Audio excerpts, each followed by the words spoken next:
backwards, yeah. Time's about run out to use those big words, yeah. I don't need convincing at all because I know what I want. Baby, dig deep, it's time to make a move on my heart. What's it gonna take for you to love, take for you to love me? What's it gonna take for you to show, take for you to show feels, yeah. I've been trying to take it slow, but my patience low. Think it's time you let me know. What's it gonna take for you to love, take for you to love me?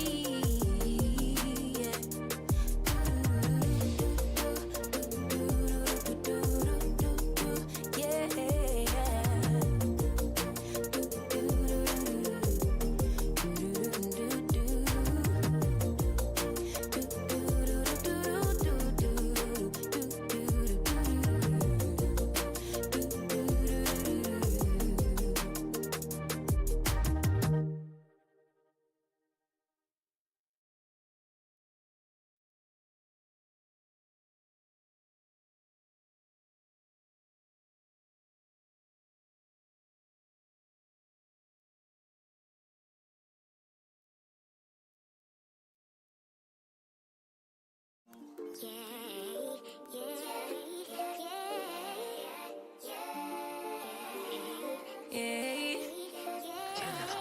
Bad little flex, she wanna know me. I stay low key, all gas, no brakes. Baby, let them hoes sleep. Body on 10, make your girl OD.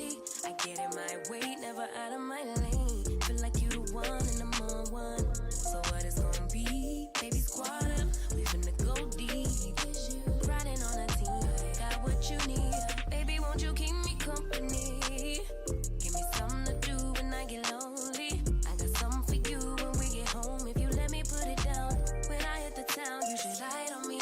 Keep your minds on me. On try, baby, I think you should side with me. Stay solid one time if you lie with me. Just promise you never lie to me. Keep the moves on tuck. I know it's all love.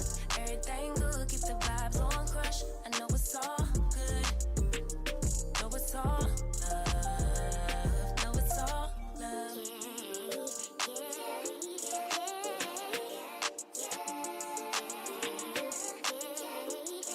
I've been feeling like the motherfucking man lately. Can't nobody do it like I can daily. Baddest in the lattice in the land.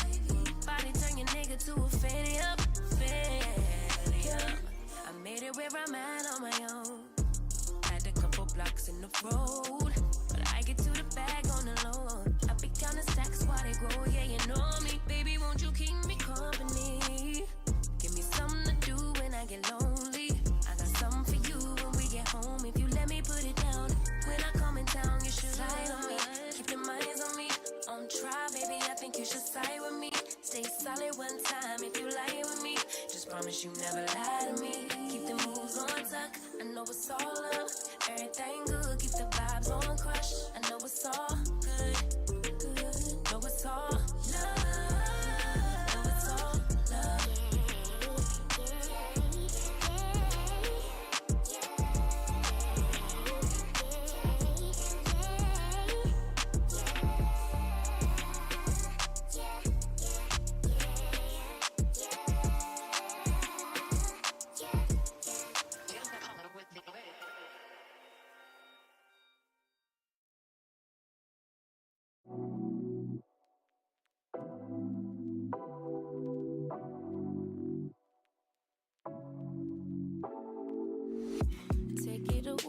Take it away, feeling too good to me.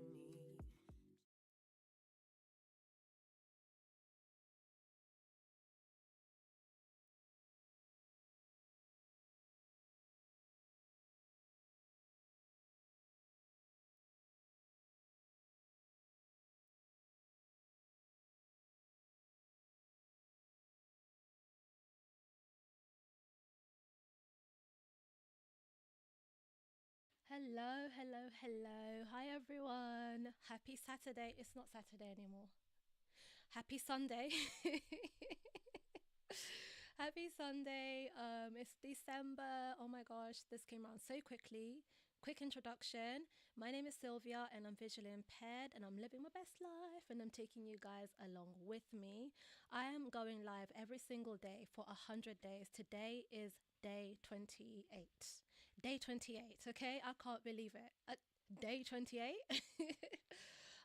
So yeah, today I thought I would talk to you guys about, I guess, my journey in sight loss, how it got to this point where I am now.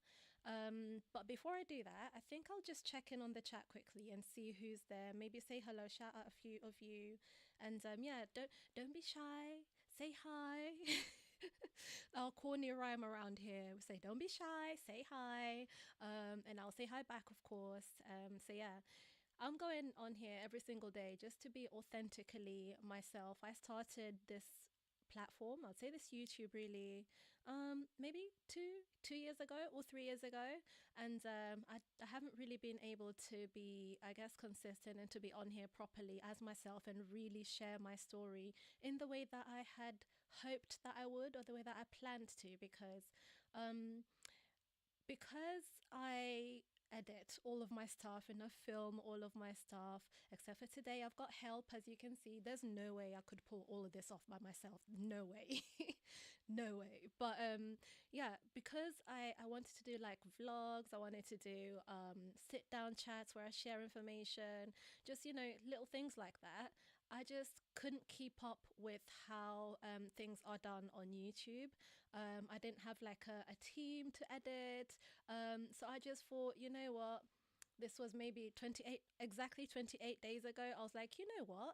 I have so much that I want to share. I really want to connect with my people. I really want to reach more people. So we're just going to switch on the camera and we're going to go live and we're going to talk to people just as I am, just as they are, just randomly talk about maybe the topics I've been thinking about talking about, whatever it is, answer questions, things like that. So that's what I've been doing for the past 28 days.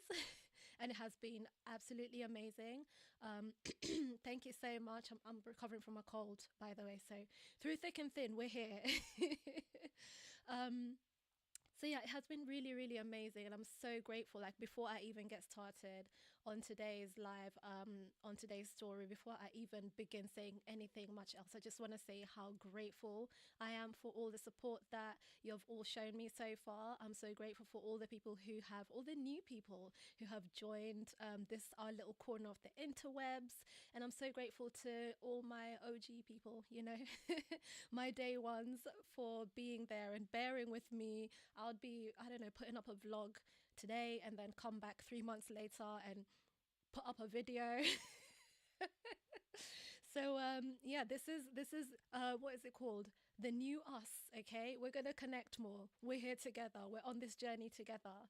On each live I also share an affirmation, so it's really a journey for all of us to go on together.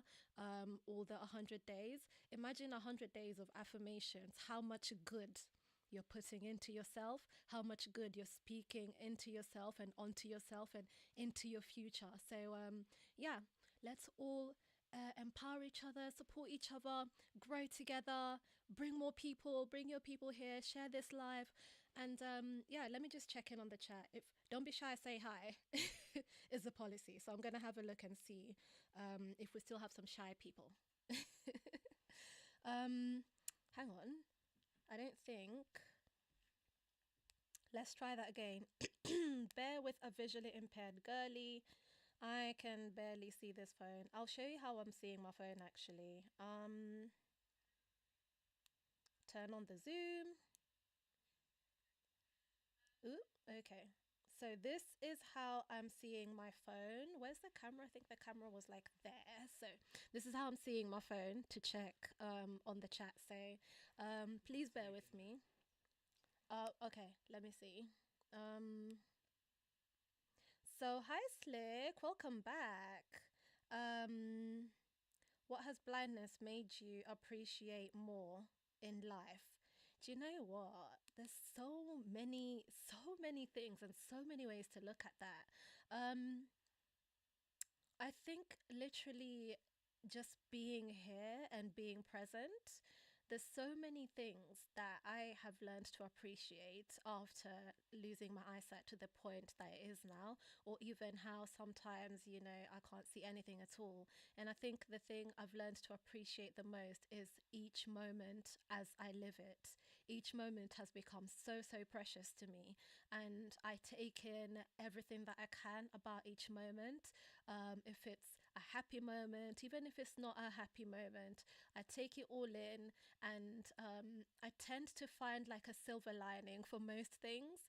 I know some things are really tough. Like it's been quite a challenging year for us as a family, but what I found from it as well, I still me with the silver lining. I still found it.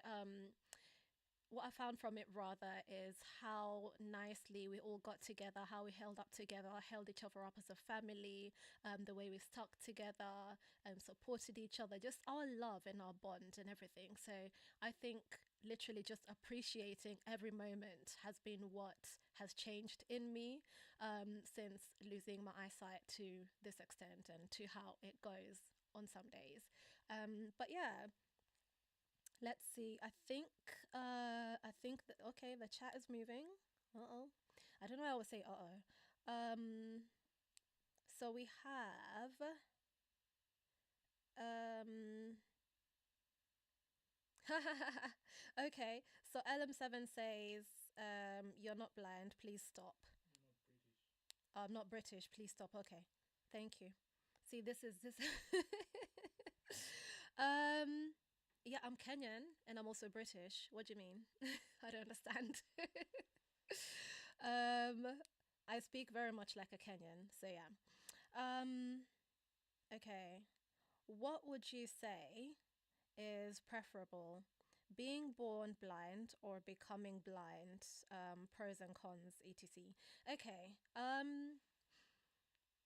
You know what? You can't really speak on something that you haven't had experience in, I feel. So, because I haven't had really experience in being born blind, I've lived a life where I could see clearly for a certain period of time and then sometimes I don't.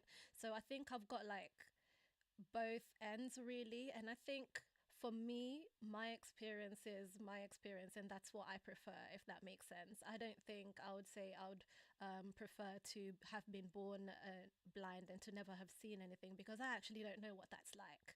So I just, like I said, I learned to appreciate I learned to appreciate what I've got. So yeah. um I don't know. Perhaps maybe ask someone who was born blind, that they might have a different opinion. But for me, it's a case of appreciating what I've got, and I I feel like my experience is what works best for me. So yeah, I think the cons of being born blind is that I wouldn't know what I guess what I look like, or what my sister looks like, or do you know, like little things around me. And I think it helps in my mind to form a picture, so that even when I have those days when I can't see anything at all, if I touch, I don't know, if I touch a cup, right? I know what a cup looks like if I looked at it. It's not just everything is by touch or by listening and so on and so forth. So yeah, and colors as well, because I love colors. So yeah, I think, yeah, my experience is probably what I would prefer. Yeah. Okay. Let's see. Do you know what? I don't know why it's not showing me. There we go. It wasn't showing me what the current chat looks like, so that's better. Um, okay, so before I start on today's story time, because I'm telling you guys about the day that I lost my eyesight after giving birth, I think it's really important that I talk about why I'm talking about this, or like give context, I guess. I was diagnosed with my eye condition in childhood, so we don't know. We don't know if it happened or started, when I was born, when I was a toddler, when I was, somehow in school. I don't know, but I was diagnosed at 6 years old. We don't know how much of it had affected me by then, but within about a year or so, all of the eyesight in my right eye was gone. And I remember that so vividly because my parents put up, you know, those charts they put up for children to learn their ABCs. So I had that chart. And as soon as my school told my parents that, my nursery school told my parents that I'm struggling a little bit, they put up the chart, and I would go there every day and read it. So they would ask me, so what can you see? So cover this eye, and then I'd start, reading the chart, A, B, C, D, E, F, G. Okay, cover this eye, and then I'd start reading it, and then move further back, and so on and so forth. Kind of like what you would do. I guess if we had like, you know, those charts or whatever. Is it a chart really? Maybe it's a chart, I don't know, but the ones they have at opticians or eye doctors, but it was just the one size letter, so the only way to gauge it is for me to step back. Anyway, I remember so vividly, that was a long tangent, but I remember so vividly, every day I would go on there and I would read the chart, right? And my left eye, it was okay. It was getting blurry every day, but it was okay. Like I could still manage to read the chart. So these times I'm about 6 years old, 5, 6 years old. And then I remember my right eye each day, maybe not every day, like not every day, but over time, I slowly was just completely unable to read the chart. Like no matter how close I was to the chart, I was not able to read it. Everything went blurry, and then everything went dark or blank, really. So I remember that vividly, like losing the vision in one eye. And by then, the vision in now my left eye had started also reducing. So the further back I stepped, the less I was able to see as well. So eventually, as well, this is me still at 6 years old, losing also my left eye in a very short time. And honestly, the effect it had on me as a child is enormous. I went from being, my mum always tells me she went to pick me up from nursery school on my first day of nursery, and she found me, she found me singing in front of everyone and doing dances. Like I was entertaining everybody. But I went from being that child to just sitting quietly in a corner, barely saying a word. When I say a corner, I just mean like sitting somewhere quiet. Like I wasn't hiding per se, but I would just sit somewhere, stay out of everyone's way, stay out of trouble, that sort of thing. But yeah, so that's kind of the effect it had on me, like losing my eyesight so quickly at that age. But I was fortunate enough, I was born in Kenya, so I was fortunate enough to be able to come, which is where I am now, to England, to the UK, to get treatment for my left eye, which is again another long story for another day. But I was able to come over here. In Kenya, they'd initially said like I'll go blind and that's the end of it. Nothing's gonna change. Nothing's gonna happen. But I was fortunate enough to be able to come over here, and then they treated my left eye and they worked on my left eye only. So I grew up basically with my left eye working, with glasses as well, up until adulthood. And I didn't really, because I was a child in hospital, I didn't really ask questions, and nobody really told me anything, if that makes sense. Like I'm just there, adults talking over my head, like, oh, okay, she can do this, or she can do that, that sort of thing. And that's kind of the situation when you're a child with I guess, a medical condition. The information traveling around there is not really for you. Like, I don't know, even my uncle might know more about my condition than I did at that time, because I was just like, yeah, I'm just going to the hospital, woo, fun day. I don't get to go to school today. But so yeah, that's basically how I grew up, and I just never really learned much about my eye condition. So when things happened the way they did later on in life, when after parenthood and up until now, I didn't really expect it, because I didn't really maybe know this is how my eye condition works. Like I'd never really experienced my eyesight going, as it, disappearing, a flare up, which is what I learned they're called, except for the one time when I was about 12, and I woke up in the morning. I was like, oh, things are it's a bit weird, it's a bit blurry, but okay. I ate my cereal. Remember what I said about what my eye condition did to my personality? I just became very beyond introverted. I don't know how else to explain. Like, I just kept myself to myself. So, ate my cereal like normal, didn't even tell my mom, went to school, had a whole day, and I came back home. And the thing is, when I was going to school, I had to get a bus to my school. Was it one bus or two? Do you know, I can't remember if it was one bus or two buses, but I remember basically waiting for the bus that was outside our house, and I couldn't see it from a distance that you're supposed to see it so you can stop it. So I think I was actually late to school that day because I couldn't stop the bus on time. I had to rely on other people to stop the bus so I can get on the bus, on the correct bus anyway, because it's like obviously a bus stop has several buses. But yeah, I just did my day like that. I went to school. I don't think I did much that day. I don't think I did much writing. I tried to, what's the word? I tried to finesse it. I tried to finesse my day as much as possible, but I'm sure probably my teachers noticed, like, something's a bit, I don't know, not right here, but maybe she just doesn't want to do her work. That's just how things are over here as well. Like, coming from the education system in Kenya to here, like, anyway, another story for another day. But so yeah, I did a whole day at school, went back home. These I'm 12. Let's remember I'm 12. Okay, so I'm a whole big, well, honestly, I'm a whole big child, but also I'm a child at the same time. So I kind of held guilt for my eyes, not my eye rather, because I had the one eye not really working and I had my glasses and everything. So I was like, oh my gosh, I don't want to tell anybody. I don't want to tell anybody. Nothing is wrong. It's gonna go away. But nothing changed. I got home. I told mom, okay, you know what? Let me level with you. Things are blurry. Things are blurry. Couldn't see my bus when I went to school. Couldn't see the board or nothing when I was at school, or even my work. Just things are blurry. But for somehow I made it to school and I made it back. So God is good. But yeah, immediately I was taken to the hospital, and I remember spending at least, was it 24 hours or 48 hours? Maybe 48 hours in the hospital.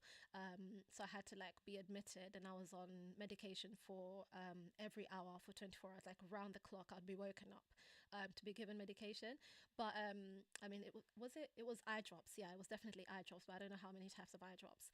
So yeah, that's what happened when I was 12, and everything was smooth after that. I even forgot about it. I even forgot about like I didn't spend any time thinking about that. That's again the kind of person I am and I was. Like, I don't spend time thinking about, oh, woe is me, this happened. So yeah, later on, for context again, I'm an adult. But yeah, again, before I say all this, I'm just saying this to share my story, to share what happened to me in case it helps anybody out there.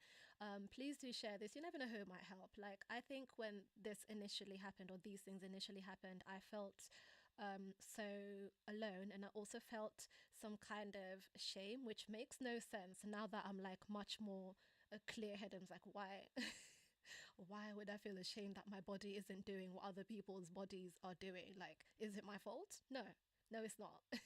So yeah, share it with other people. It could help them. It could help medical professionals maybe when they're dealing with people.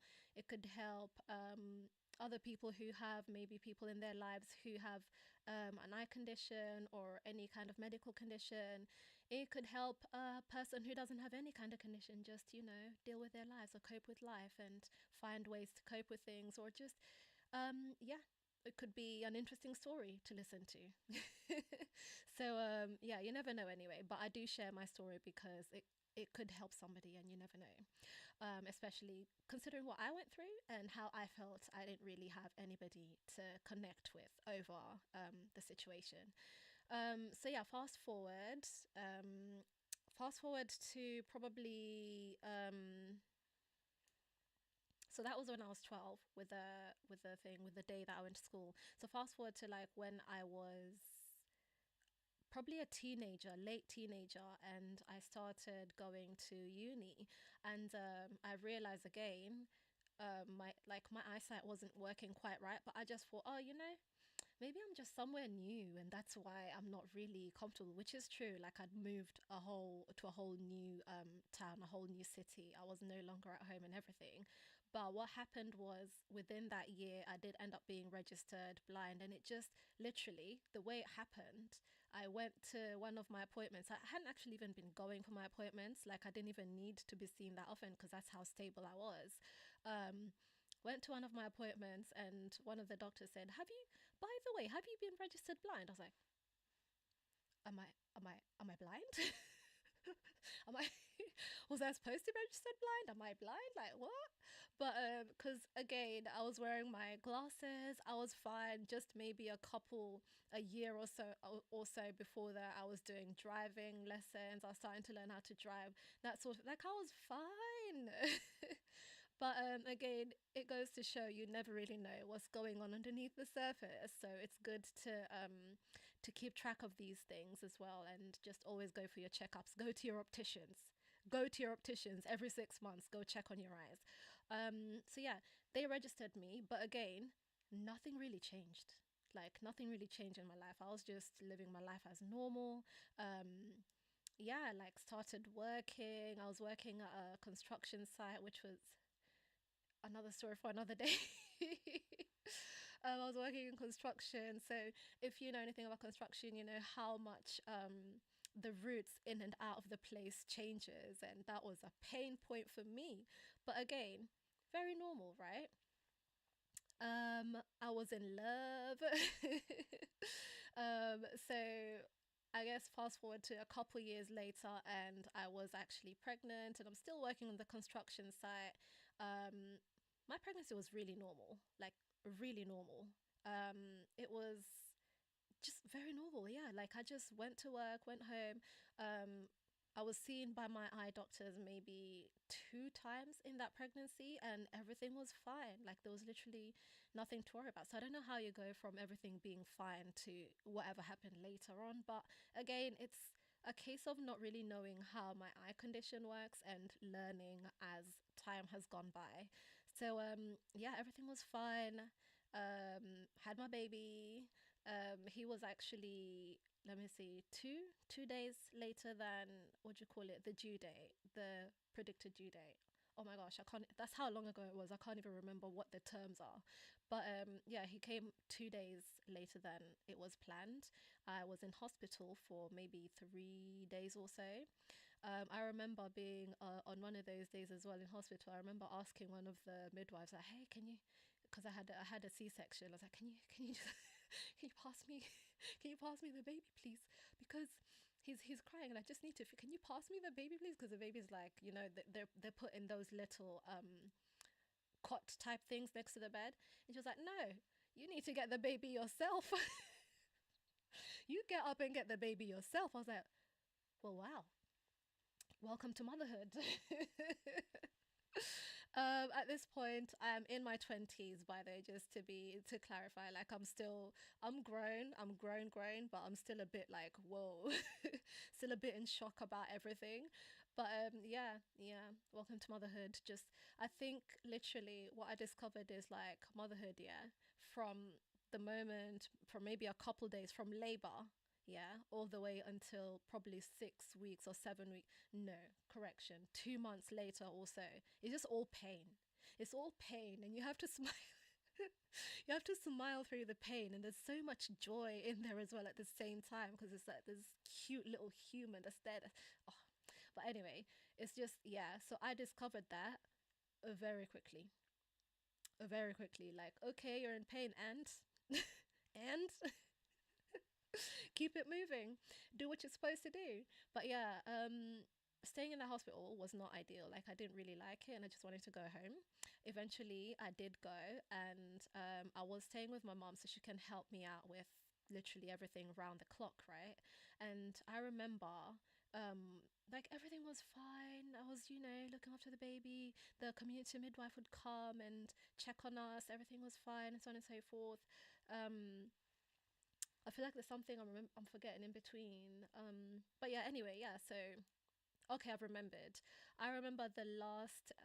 I used to be really active on Twitter, and I remember the last tweet that I tweeted was about 2 days before he was born, and I was like, oh my gosh, Scandal is back. I can't wait to watch it. I can tell you now, I never got round to watching Scandal until probably 4 years later. Like, that's literally when I went back and caught up. Caught up with Scandal. No, maybe it wasn't 4 years later, because I think the following season was the one, was the final season, like after that one. But yeah, I caught up maybe probably a year or so later, like a long time. Let's say it was a long time later, because I did not have time to watch Scandal. Not only did I not have time to watch Scandal because I was a new mom, I couldn't see. But yeah, let me see. Am I missing any? Okay, it's fine. Wait. So I'm just checking. I'm just checking on the comments really quickly before I continue. Okay, so really, let me see.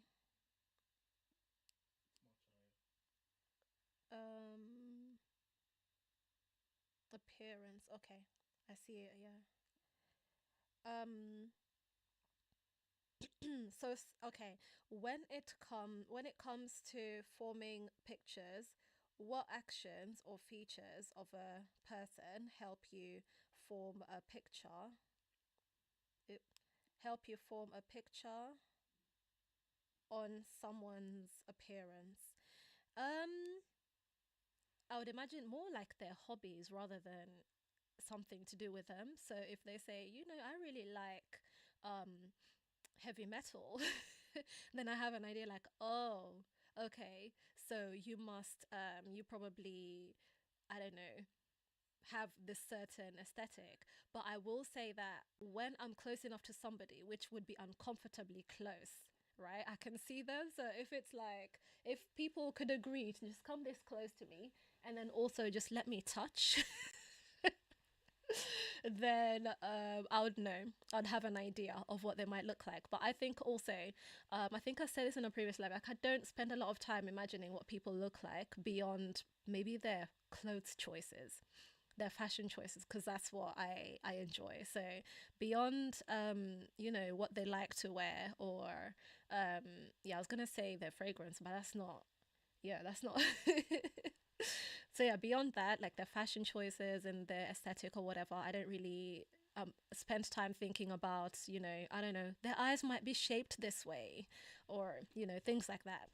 But yeah, so back to the story time. Oh wait, hang on, there's something else here. Audio extremely low. Willing to Fail says it seems the audio is really low. Can you hear me? Is it better now? Is it any better now?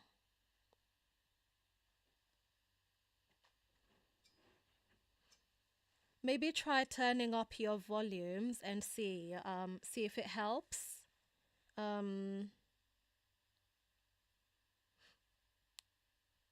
Okay. Yeah, I'll keep going because I think we just checked the sound. Just let me know again if it seems a bit low, then we'll see if there's something that we can do. Maybe I'll just talk straight into the mic like this then. So someone says, oh, let's zoom in. Hi, Rui. Welcome. Oh, so Willing to Fail. Yes, it's better. You can hear me now. Okay. Oh,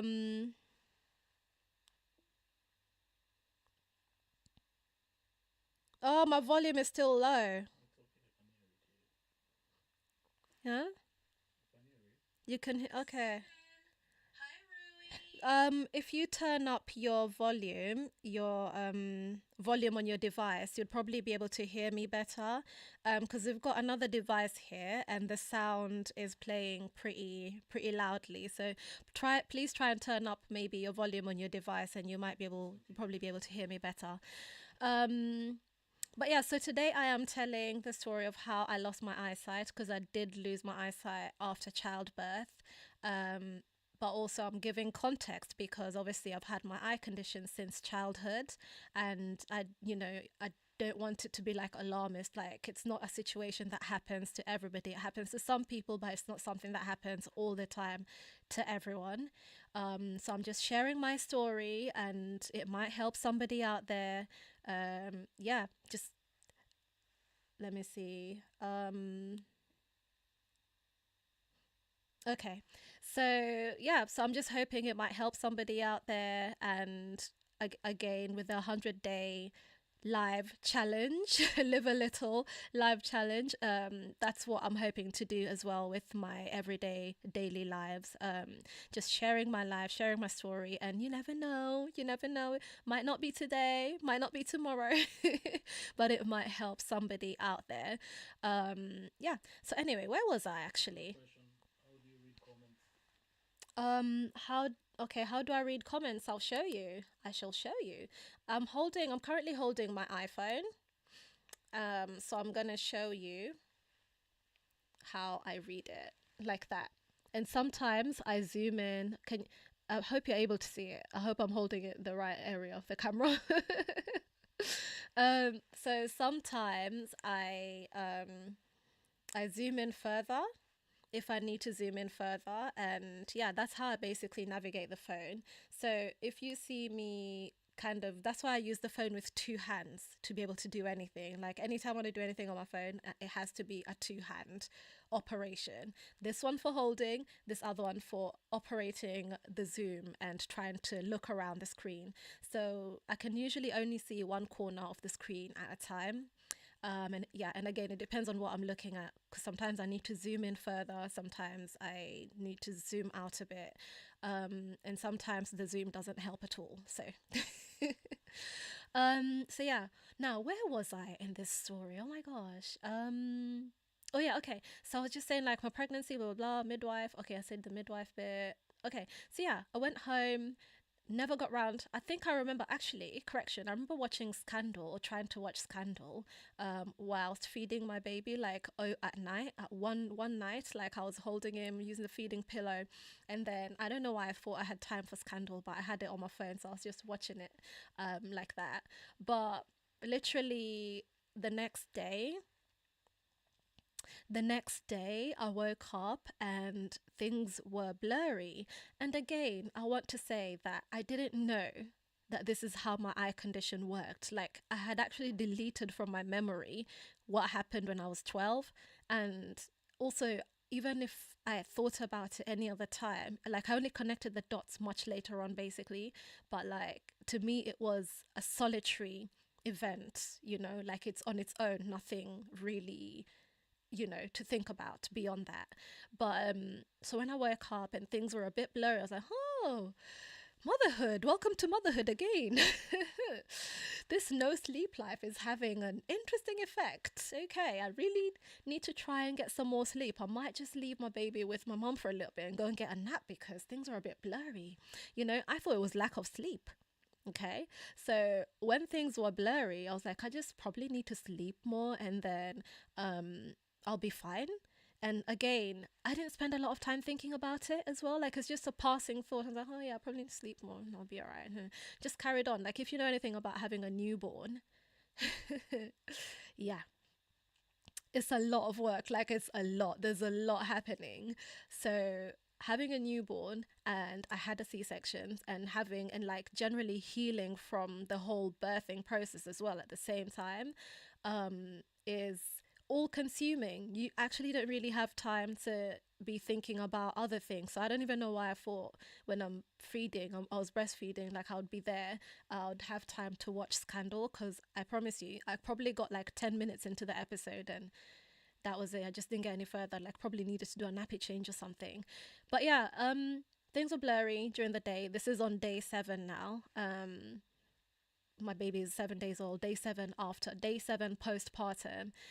Things are blurry. I'm like, it's fine, I probably need to sleep, Had several naps in that day. Like, every time my baby slept, I slept too.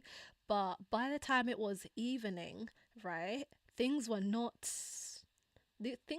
doing what they were supposed to do. it had gotten blurry. And again, referring back to what happened when I was 12, when things got blurry that day and I woke up and things were blurry or cloudy, it was actually not blurry yet, it was cloudy. I kept it to myself. I didn't tell anybody. I just kept quiet. I was like, "Ugh, not this inconvenience again." And just continued with life. Like, I did everything. I was like changing the baby. I continued, right? But one thing that was happening is my mom kept saying, "Oh, you missed a spot. Oh, you need to just do this a little bit more. Oh, let me just change him for you," like that sort of thing. Because I was just not doing things the way I would do if I was seeing, right? If I was seeing properly, rather, right?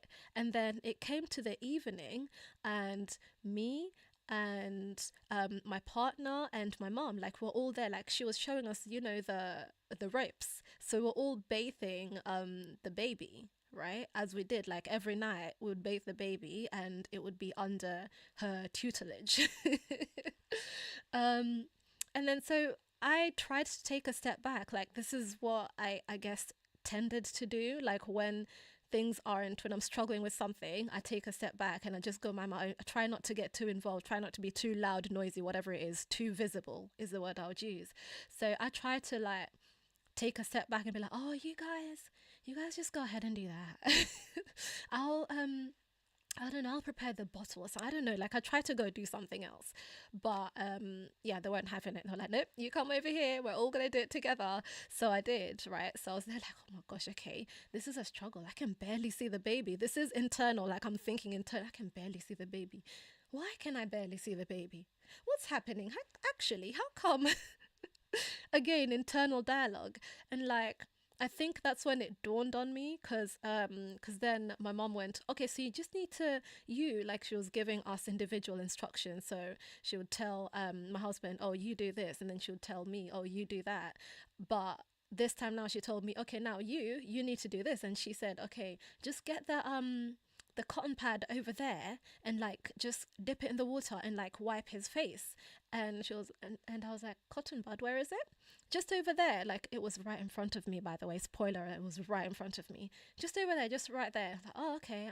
Kind of reached out and took it, and then did what she said, dipped it, and then she was like, 'Okay, now you just need to wipe his face, but you need to be, like, really gentle, like, wipe his eyes around there.' And I froze. I was like, I don't know why I'm laughing, because yeah. So I froze and I said, "Where's his face? I can't see his face."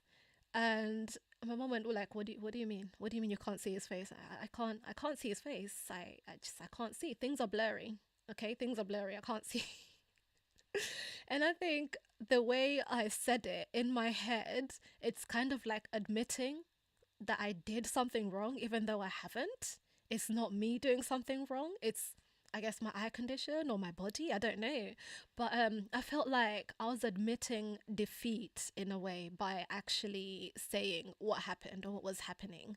So yeah, I won't say long story short, but the rest of it is kind of blurry. Pun intended.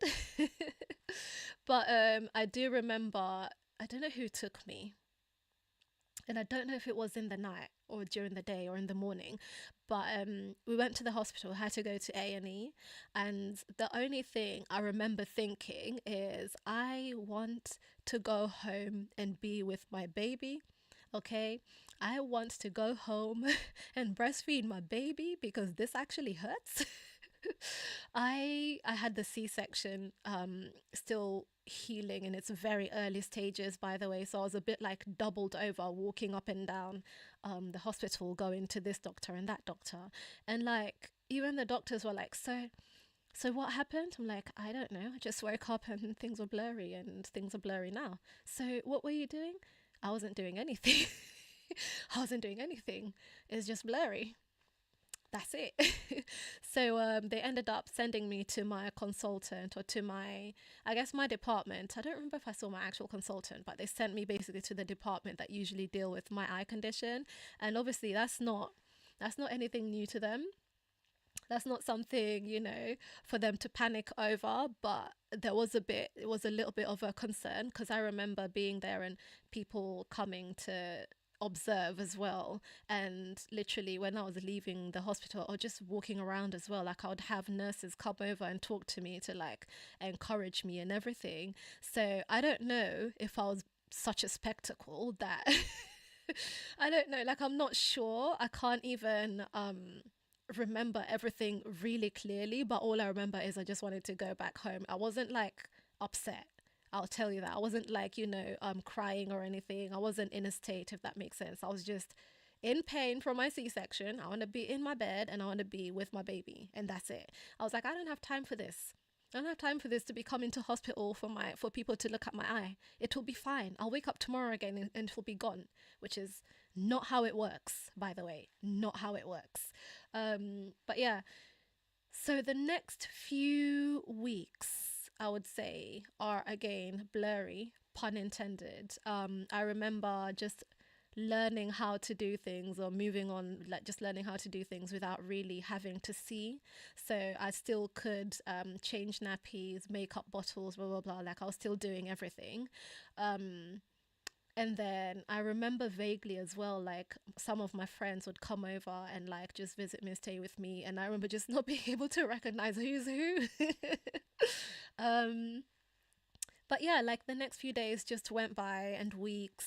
And yeah, it was weeks, like it was weeks. But the next thing I remember really clearly is like one day I was just sat there with my baby who was now 6 months, it's not 6 months, 6 weeks old, and like looking at him. And the way I usually would, like I would just look at him anyway, like look at his hands, whatever, like I'll just hold him because I'm holding him, feeding him, right? Well, by the way, actually, let me just go back a little bit. When I went to the doctors, like I mentioned, I was breastfeeding before, but one thing that really, I guess, broke my heart in a way is that I wasn't able to continue breastfeeding. But again, that's another story for another day. But also, it shouldn't be so stigmatized if you're a parent, if you're a mom, and for whatever reason you're not able to breastfeed. Like there's formula milk for a reason, okay? But I felt like I was a failure. I was like, man, you are failing at this. You've only just started, and number one, your eyes go. Number two, you can't even breastfeed your own baby. What are you doing? But yeah, so I felt really, I guess, guilty about that as well. Like I know there's mom guilt now, and it's just mom guilt now. Like some things literally beyond your control, but you feel guilty about because you feel like as a mom, you should be able to do these things. But yeah, it's a case of just working through whatever the problem is or whatever the challenge is, and you can only do your best as a mom, as a parent altogether. But yeah, so moving on, I remember 6 weeks now, I'm holding my baby, really grown compared to the little newborn that I had. And I was just looking at him and I was like, wait, I can see his eyes, and his eyes were wide open. He was just staring up at me. And like, I was like, oh my gosh, wait, his eyes are open. Wait a minute. I can see his face. This is his head. This is his nose. Like, like the jump from seeing a little helpless, just newborns. They're just there with their eyes closed all the time, and then now you're looking at this bigger baby. There's still a 6-week-old baby is still tiny. They are still pretty much a newborn, but the difference is enormous because the eyes are open. They're a bit more, I don't know. He seemed more aware to me. I don't know. Maybe he wasn't. Maybe it was just the shock from seeing a newborn to now seeing a 6-week-old. So I was just looking at him, looking at his hands. I was like, wait, what do your hands look like? And then I brought his hands out and I brought them closer to my face and I looked at them. I was like, oh my gosh, I can see you. I can see you. I can see you again. Oh, that was such a pivotal moment, like such an emotional moment. But obviously I want to say I didn't cry, but I don't know, maybe I did, maybe I didn't, I don't know. But I was so happy. But one thing I did notice though is that as I was looking at him and looking at things around me all together, is that my eyesight, although things had cleared up from the cloudy blur static whatever, it wasn't as clear as it was before. So things were still like I still couldn't see many things. Okay, like although my eyesight was back to a degree, I still couldn't see many things. And this is something I guess I learned eventually, that with every, it's called a flare up, with every flare up, when my eyesight comes back, then it's not back to how it was. And so slowly, it's another story for another day, like, or even I actually wrote a story about it, and I started an audio visual narration of it, and I've been putting it on YouTube, but I just haven't finished. I haven't finished it, guys. I haven't finished it. But it's called She Has Vision, and that's why my channel is called She Has Vision, because in these moments when I've had literally no eyesight whatsoever, I've had to like dig deep and find myself. You know, like I'm losing my eyesight, but I'm finding myself. So I don't have the usual distractions. I don't have the, I guess maybe not usual distractions, but you know what I mean? Like if something happens to you that literally changes everything, changes how you see things, changes how you live your life, then you have to adapt. You have to think about everything you do and how you do it. You have to like literally re-strategize and think about your purpose and things like that. So that's when I wrote She Has Vision. Not in this instance, not with the newborn or whatever. I was too busy. I was too busy. I was too shocked. Like, yeah, I was. But a few years later, basically, when I had, you know, the one who was a newborn was now 4, and I had another one who's 9 months old, I lost my eyesight again. And then it started being like that. Just I lose my eyesight for a couple weeks or 3 weeks or 4 weeks or 2 months or 3 months, and then it would come back, and then it wouldn't be as good as it was before. But that's one thing I've learned about my eye condition. Like, these things happen. There are days when my eyesight will go for a while and it will come back. And even today, now it's becoming a case of, today I might wake up and things are blurry, and tomorrow it's a bit cleared up. So now I have about 5% of eyesight left, of useful eyesight left in one eye. And as I mentioned, I did not have the other eye the whole time since childhood. So the one eye I've been using has been slowly losing, but hopefully not anymore. Hopefully we stay here, we maintain. I'm definitely looking after my eyes a lot more, and my health altogether in general, because that's one thing I think we don't realize. Our bodies, right? Everything you do with your body, it impacts all the parts of your body. So yeah, I'm just gonna check in the chat. Is there something I missed in the chat in the meantime? Oh, it's okay.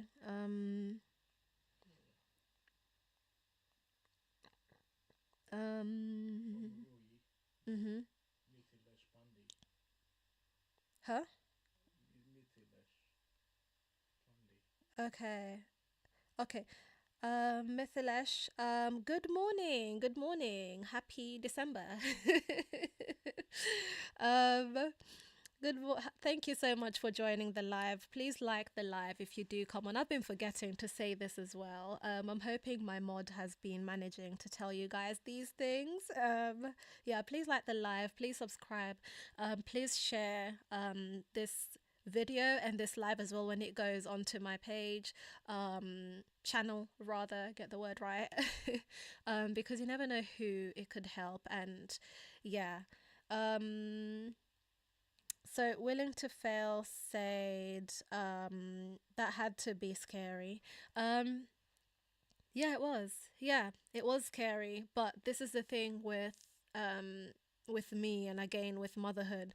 Scary things happen, and then you kind of just have to get on with it, because you have little ones depending on you, and life doesn't stop just because whatever's happening with you is happening with you. So for me, my purpose, my whole drive to keep going, to adapt, has been for me to be there for my children and be as much of my happy self, like my healthy happy self, for my children as well.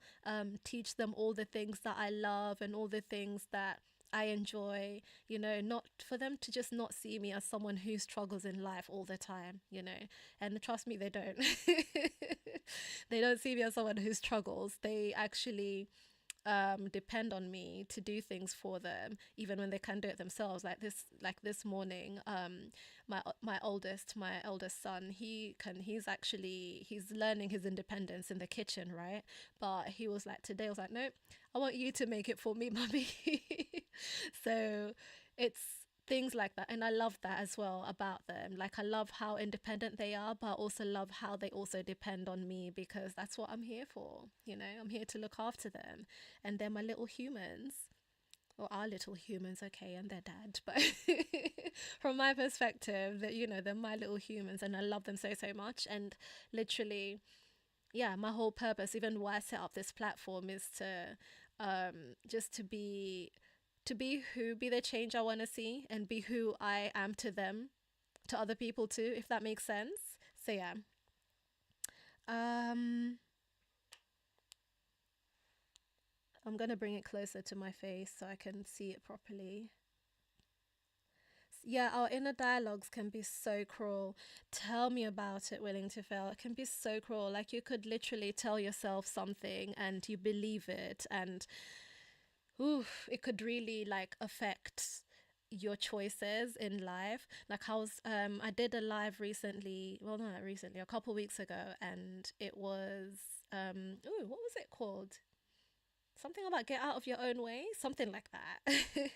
But it was basically about self-limiting beliefs, and how we should just try not to lean into them and learn to recognize them as well, because they're what hold us back.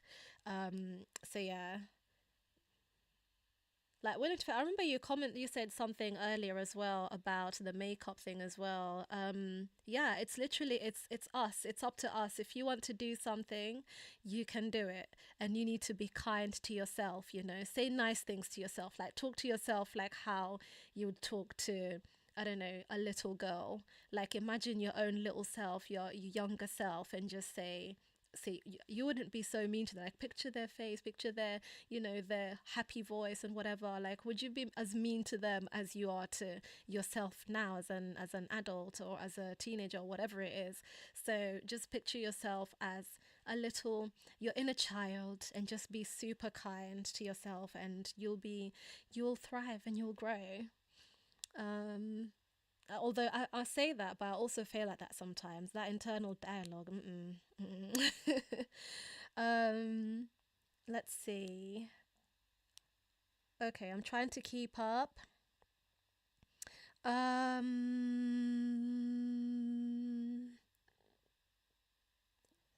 are you talking about? Okay. Let's see. Okay, I'll try and scroll and find it. Okay. So Suleiman Chilla. Chotterby.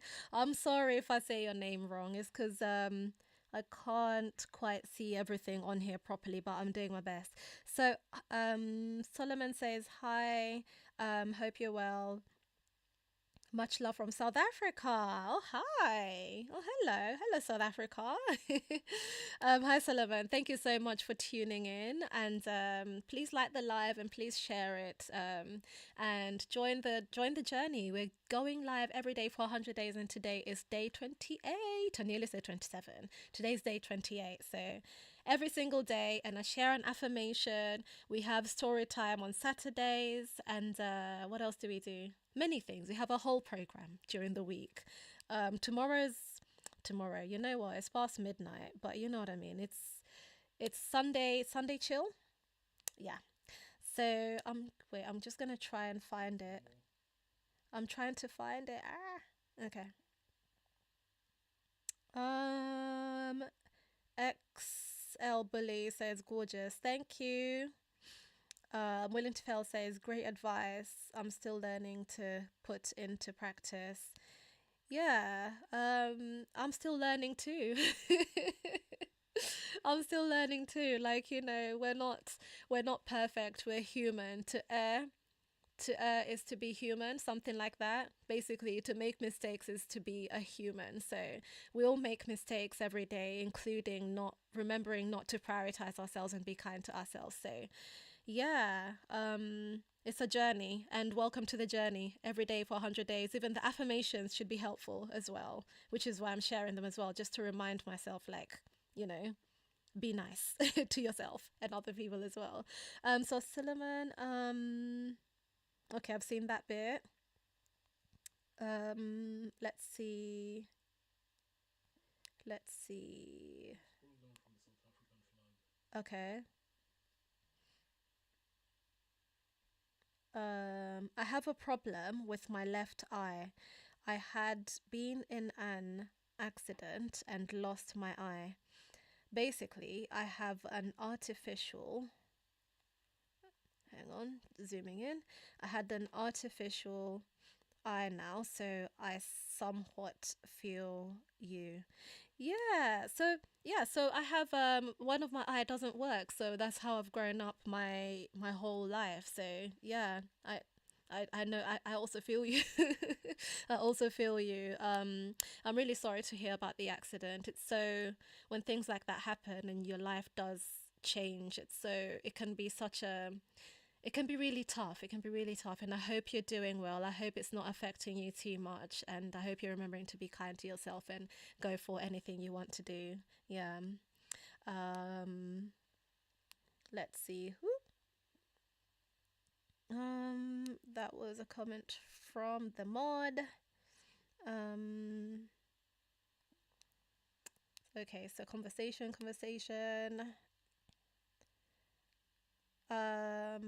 I'm living on one eye too. May God make it easy for you. Oh, thank you. Thank you. And amen. So, honestly, initially, it had been really hard for me, but I had to pick myself up. Yes. I mean, when you lose one eye, your judgment on seeing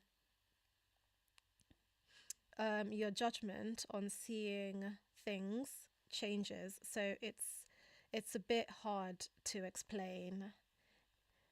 Again, I'm just going to show you guys what I look at when I'm looking at my screen, so you can see why it's taking me so long to work through comments. This is what I'm looking at, and so I have to go across the whole screen. Solomon, I know what you mean, because I had and still have no depth perception. So like things, your depth perception, I always have issues saying those words. Depth perception, it's always like really difficult to tell distances with things, or how, if there's a step down or up and things like that. So I still really struggle with that, combined with how blurry or impaired, I want to say, my vision has gotten, because it's like beyond being blurry. It's like I just can't see some things. I don't know how to, I just can't see some things. But yeah, like I totally understand. I used to, when in childhood, when I lost my eye, I used to go out on my bike, do BMX tricks and so on and so forth. And my parents were not amused with these things I was doing. But I was a child, so I didn't really understand the full gravity of the situation. I just wanted to do what the other kids were doing.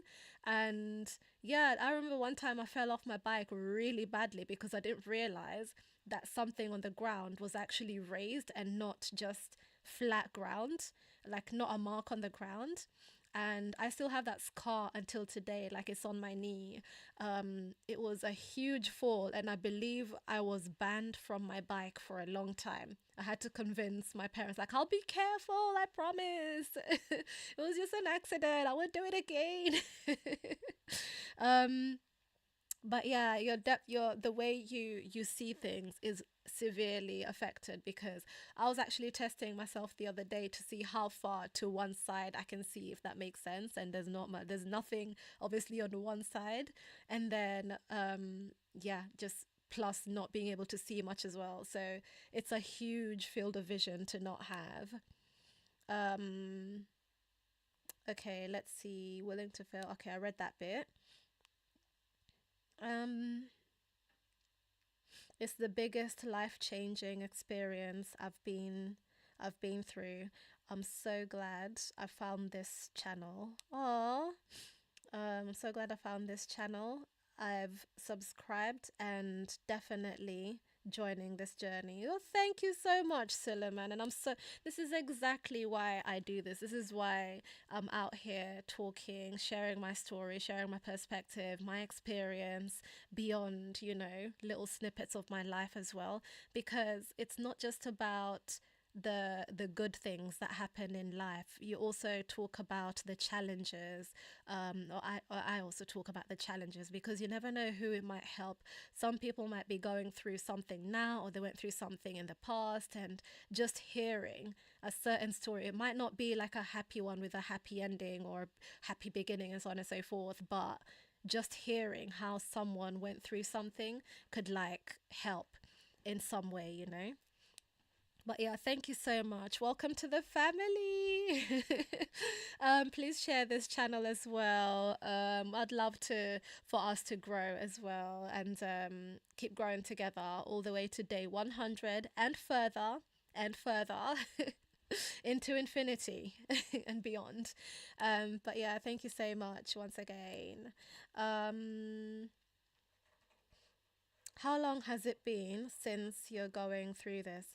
Yeah, I lost my eyesight in one eye when I was 6 years old, by the time I was 6 or 7 years old.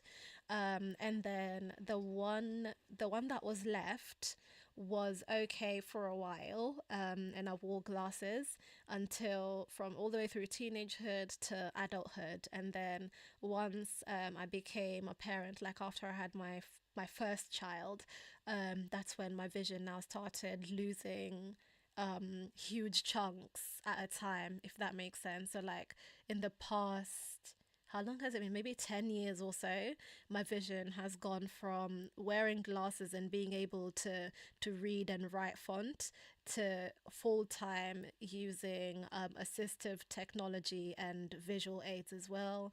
I've transitioned to I started off with a guide cane. Now I use the long cane and not a guide cane, sorry. I started off with a symbol cane, and now I use the long cane or the guide cane. So yeah, it's been 10 years of big changes, but also positive change from within me, if that makes sense. That feeling or that sense of just taking life taking life as it comes, appreciating each moment, and just doing what I can. Do you know what, actually, obviously it was a struggle initially. Like I didn't immediately say, okay, I'm losing my eyesight, I'm gonna do everything that I've ever wanted to do. It wasn't that easy. It wasn't, and it still isn't. But I guess the past, maybe, when did I write She Has Vision? 5 years, I'd say. Past 5 years or so is when I think I've had the biggest shift in my mindset and in how I live my life. Yeah. And just really accepting myself. I think that's what it really is. Just accepting myself. If you accept yourself, how you are, who you are, no matter what, is the key to life. Just you'll take each day as happily as the other day. So yeah, I've read that question. And then Willing to Fail says, I can relate. I was riding my bike as a child and ran into one of those short poles. Oh gosh. Didn't see anything until me and the bike went airborne. Ooh. Yep. That's essentially what happened to me. Yep. And it was so painful as well. I can't remember how much I cried, but also I remember how much I cried to have my bike back. And I remember how much the injury, like, do you know what? Like, it could have been worse. Like, there was this time I fell out. It was a story time that I actually told you guys a story maybe two Saturdays ago. I actually fell off the back of a car, a moving car. And so it could have been worse. Like that falling off a bike to me was like, oh, okay, just another falling over type thing, you know. So it could have been worse. I could have bumped, or even you could have like bumped my head, whatever it is. So yeah, yeah, the things, you know, children are so resilient. That's all I have to say about that. The way you move on from that and still want to keep going is just wow. Solomon says, yes, I agree. Talking about challenges are important, and talking to someone that can relate, um, can relate to you, to your challenges, make the conversation so much more warmer. Exactly, exactly. Like when I started losing my eyesight, I was finding it so hard to find other people like me, like other moms or just other general, even other just visually impaired people. Like I didn't really know where to find them. And I didn't really have a way to find them. So I was just keeping my head down and getting through whatever I was going through and learning things the way I could or my way. And it's so isolating. And I think the more people we have out here like us, yeah, the better it is for many people, not just, you know, other people like us, which is amazing when you have that community. I've been able to like find so many people like myself after, ironically, after starting to share my story. That's when I've come across other people like me, which is, why is that? Why was I not able to find them before? but um but yeah, it's so helpful to have a community, of a supportive community. You can share tips as well. You can share tips like, oh, you're struggling with this, I don't like this. It's like, oh, I never thought of that. And it could be as simple as just talking about everyday things, but just like you said, people you can relate to and they can relate to you. So yeah, it makes all the difference in the world. Um, okay, I scrolled a little bit here. Let me see. Okay, so okay. From last to first, why are you not sleeping? I don't know why I'm not sleeping. I'm on here talking to people. I have children, so like before I jump on here and talk about certain things, we make sure that they're safely tucked into bed so that we're able to speak more comfortably and everything. So yeah, that's why I'm not sleeping. And to be fair, I'm usually not sleeping now. I'm usually not, like I might be in bed, but I would be scrolling, I'd be watching something, I would be probably writing notes. I'm a nocturnal creature, and like I love writing and just being creative altogether. So I might be awake, like, no, I might be in bed rather, but I'm not sleeping. I'm probably awake until at least 2 a.m. usually. And sometimes I could be writing, ooh, I think this could make a nice poem if I wrote it like this. Or, oh, what if I wrote a piece of writing like this? Like, I'm like that. Or I'm watching something, and when I watch something, I'm like, that sounds really good. I should write that note down. And then once I write that quote down, I start writing more about the quote. And like, that's just my brain. It just goes on and on and on. And this is something that started when, not the first time, probably the second time that my eyesight kind of went. It's something that started then. Like I was finding it really hard to sleep because there was obviously so many questions in my head, like what's gonna happen, what do I do, what about makeup, how will I wear my makeup? You know, obviously beyond the usual looking after my children thing. It's like, okay, so I'll manage that. What about me? What about work? What can I do for work? What about, I don't know, holidays? What about, do you know what I mean? Like, I would start thinking about all the little nitty gritty things, and I would just be awake at night. So I'd end up writing rather than thinking. Like, that's me. When I think, I journal. And when I journal, it becomes a piece of writing. When it becomes a piece of writing, sometimes I share it. Sometimes. um, but yeah, why are you not asleep? Hmm? From last to first, why are you not asleep? Okay, so we have another comment here that says, from Solomon, that says, yes, absolutely correct. Acceptance is the key. Until I didn't accept it was putting myself until I didn't accept it, I was putting myself through depression, etc.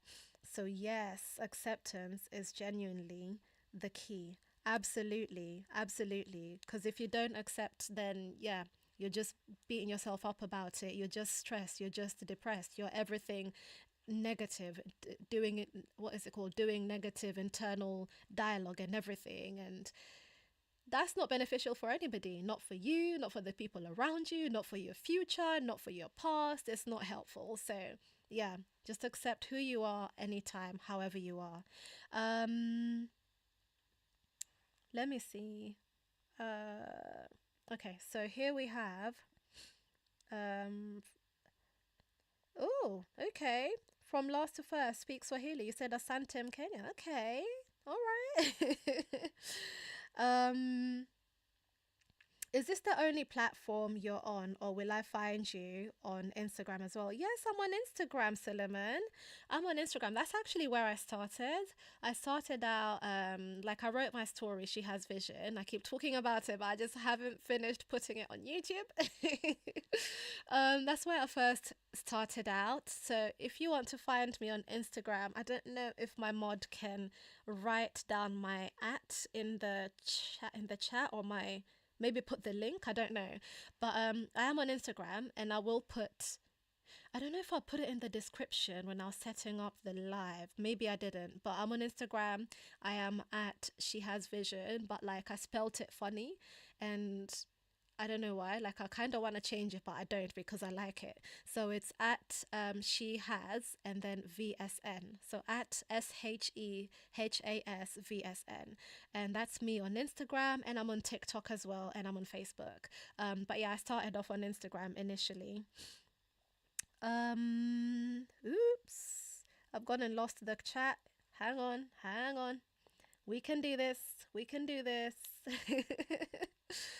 um so from last to first says, nice to meet you. Nice to meet you too.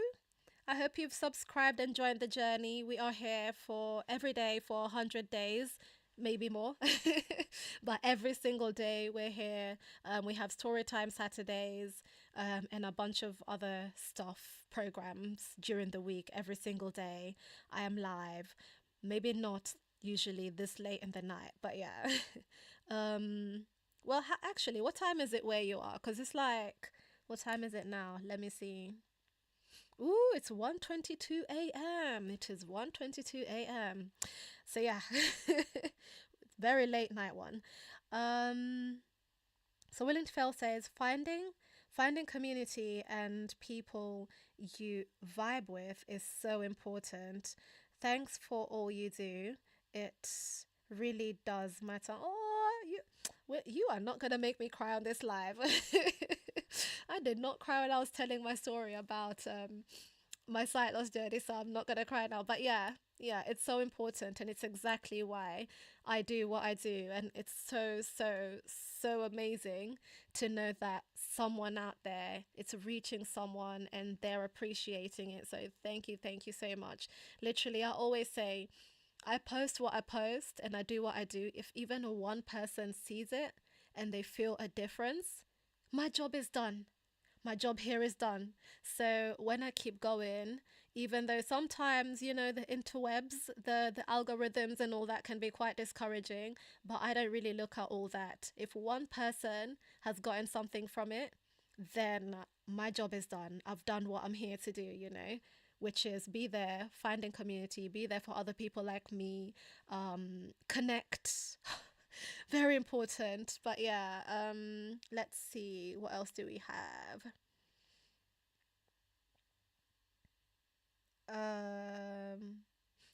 You're talking about Storm. I don't know what I missed that memo. I don't know what the chat is saying there, but yeah, I guess it's amongst you guys. Love that for you. You're actually talking amongst yourselves. From last to first says, I'm not asleep because I was having really dumb dreams. Okay. Some things carry over into dreams and are more vivid.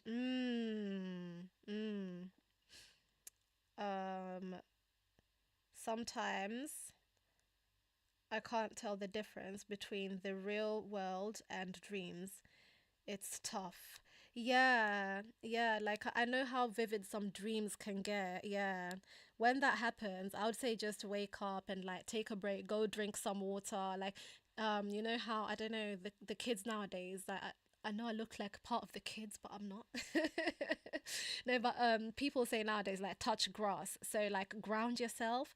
So like I would say wake up, walk around a little bit, touch, you know, your bed, like, okay, this is my bed, this is the sofa, this is the wall, turn on the light, go get a drink, come back. I don't know if there's something that makes you feel particularly grounded, then do that. Breathe, maybe do a bit of a meditation, and yeah, just try and find your way back to sleep. Like I know how vivid some dreams can be, so that's what I would suggest. Just, you know, try and re-ground or ground yourself. Yeah. um Solomon says, um, you know, being South African, I can't stop myself from saying you have an African accent. I do, yeah. Where are you from and what is your name? I do have an African accent because I am African. I'm from Kenya. I didn't say my name. My name is Sylvia. I don't know. Maybe you didn't join the live from the beginning. My name is Sylvia, and I'm from Kenya. I was born in Kenya, so I'm Kenyan British. Yeah, I do. Thank you. Finally, someone actually noticed my African accent because everyone's always saying that I sound something else. Like it's African. It's Kenyan. I'm Kenyan. But yeah, let's see. Um, let's see, what else do we have here? Ooh, 3:22 a.m. You know what? I can't even say anything because I'm sometimes awake around then too, okay? There is no limit as to when I'm awake or asleep. Like I can be awake at any old random time. From Last of Us says, this is why I'm awake for more than an hour now. Oh. How are you? She has vision. My name is She Has Vision. No, my name is Sylvia, and also She Has Vision. I do take that. And I think, do you know what? Let me actually say what She Has Vision is about because I'm visually impaired, and my channel or my platform is called She Has Vision. And my story that I wrote, it's an 8-part series. It's called She Has Vision. It was something that I wrote one of the times when I had a flare up and I couldn't see anything at all. And I had basically told myself the she is me, it's referring to me. I told myself, you know what? You might not be able to see anything, but you have vision. You have that inner vision. You know, like when someone says you have an idea, you have a plan, you have a dream. I have that. So even when I can't see anything at all, I still have vision. I have that, you know, inner ability to come up with ideas, to do things, to thrive. So yeah, that's what She Has Vision is about, and that's why my story is called She Has Vision, and the platform is called She Has Vision. It's like that thing of you dare to dream, okay? Just dream and do. Maybe not the dreams, the vivid dreams you're talking about from Last of Us, but yeah, just have a dream and go for it and do it, because it doesn't matter what your limitations might be or what you think, what you perceive to be your limitations. So let's call them barriers, because barriers can be moved out the way. You can do it no matter what your situation. You just have to believe in yourself. It only starts with believing in yourself. So yeah, that's what She Has Vision is about, and that's what we're about on this channel. Okay, we're about hope, we're about positivity, we're about overcoming our challenges, pushing our barriers aside, and also, very importantly, acknowledging that things aren't always happy and go lucky and hunky dory and everything every day. We also acknowledge the tougher days, and we hope for a better future and a better tomorrow. So yeah, let's see. But my name is Sylvia. Very, very old English name. I think my parents got it from a novel, I believe. So yeah. Um, let's see. I never used to come across people with my name as well. Like it always used to be great aunt type people. So I never used to really like my name, but I've grown to just enjoy it and love it and appreciate it for what it is now. Um, my makeup is on point. Really? Okay. Well, thank you. I tried. What am I wearing today? Let me see. Don't get me started talking about makeup because I do love me some makeup. What am I wearing today? I've got foundation on, obviously, some concealer. I was a bit heavy handed on the blush today on purpose, but I can't see it. I can't tell. So I was like, let's try and put a bit more blush today and see how it goes. Well, maybe find out how it goes. I don't know because I can't tell. But I don't do contouring rather because that's a whole task that I haven't learned how to do, and I just feel like I'll make a very interesting face if I do. But I want to practice contouring. Um, what do I have on my face? My eyebrows were microbladed a while ago, so I don't really have to do much to them anymore, thankfully. I just have to like brush them a bit with a brow mascara, and I put a bit of a pencil at the end. What else did I do? Just mascara, actual mascara on my lashes, and I did the dark lip line thing with, I think I used one, two, three different lip colors. I used a pink Charlotte Tilbury one, and then I used what did I do next? There's this nudish one which I really liked when I was just doing nude lips, so I put that on top of it, and then I was like, let's bring some color contrast works best for me. So if something isn't clearly one color and then thing next to it is another color, then it just blends and it becomes all a blur. So I've been wearing red lipstick a lot for that reason. So I feel like, yes, you've worn makeup because it's the only bit of makeup on my face that I can actually tell that I've got on if I wear red lipstick. But I was like, let's be braver. Let's not only wear something because you can tell it's there. So yeah, I added a red-ish, I think it's red, a dark red lip paint and some lip gloss, and that's it. So I thought I'd do a simple, a simple enough look, considering it was like 11 p.m. I was like, you know, maybe 15 years Saturdays. Okay, not 15 years, I'm exaggerating, but you know, many years ago, on a Saturday, I'd be doing this makeup and I'd be adding probably some shadow and other things, and I'd be looking to wear a bodycon dress to go to the club. So but what am I doing today? I'm putting my makeup on minimally, barely able to see it, to come on and live my dream, okay? Because this is my dream, to literally come out here, share my story, connect with people, and hopefully make an impact somewhere, somehow. Oh my gosh, look at me. I can really talk, you know. You just said my makeup and I just went on a whole like 10-hour tangent. But yeah, thank you from last to first. And I really like your name, from last to first. Like it sounds, you know, it sounds energetic. Do I mean energetic? Maybe that's what I mean. I don't know. It sounds nice, okay? um so what do we have here? So Suleiman said something, and I'm trying to see if I'm able to. Kenyan, my African sister, Hakuna Matata. That's all I know in your language, ma'am. LOL. You say you're from South Africa, so all I know is to say hi, bo. I hope that's not a swear word, actually. I hope that's not a bad word. Is that a bad word? From Amapiano, like just any words I hear from Amapiano, that's the ones I know.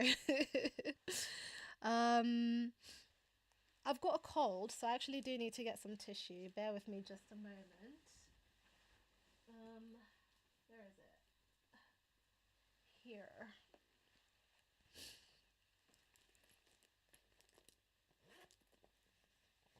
Sorry.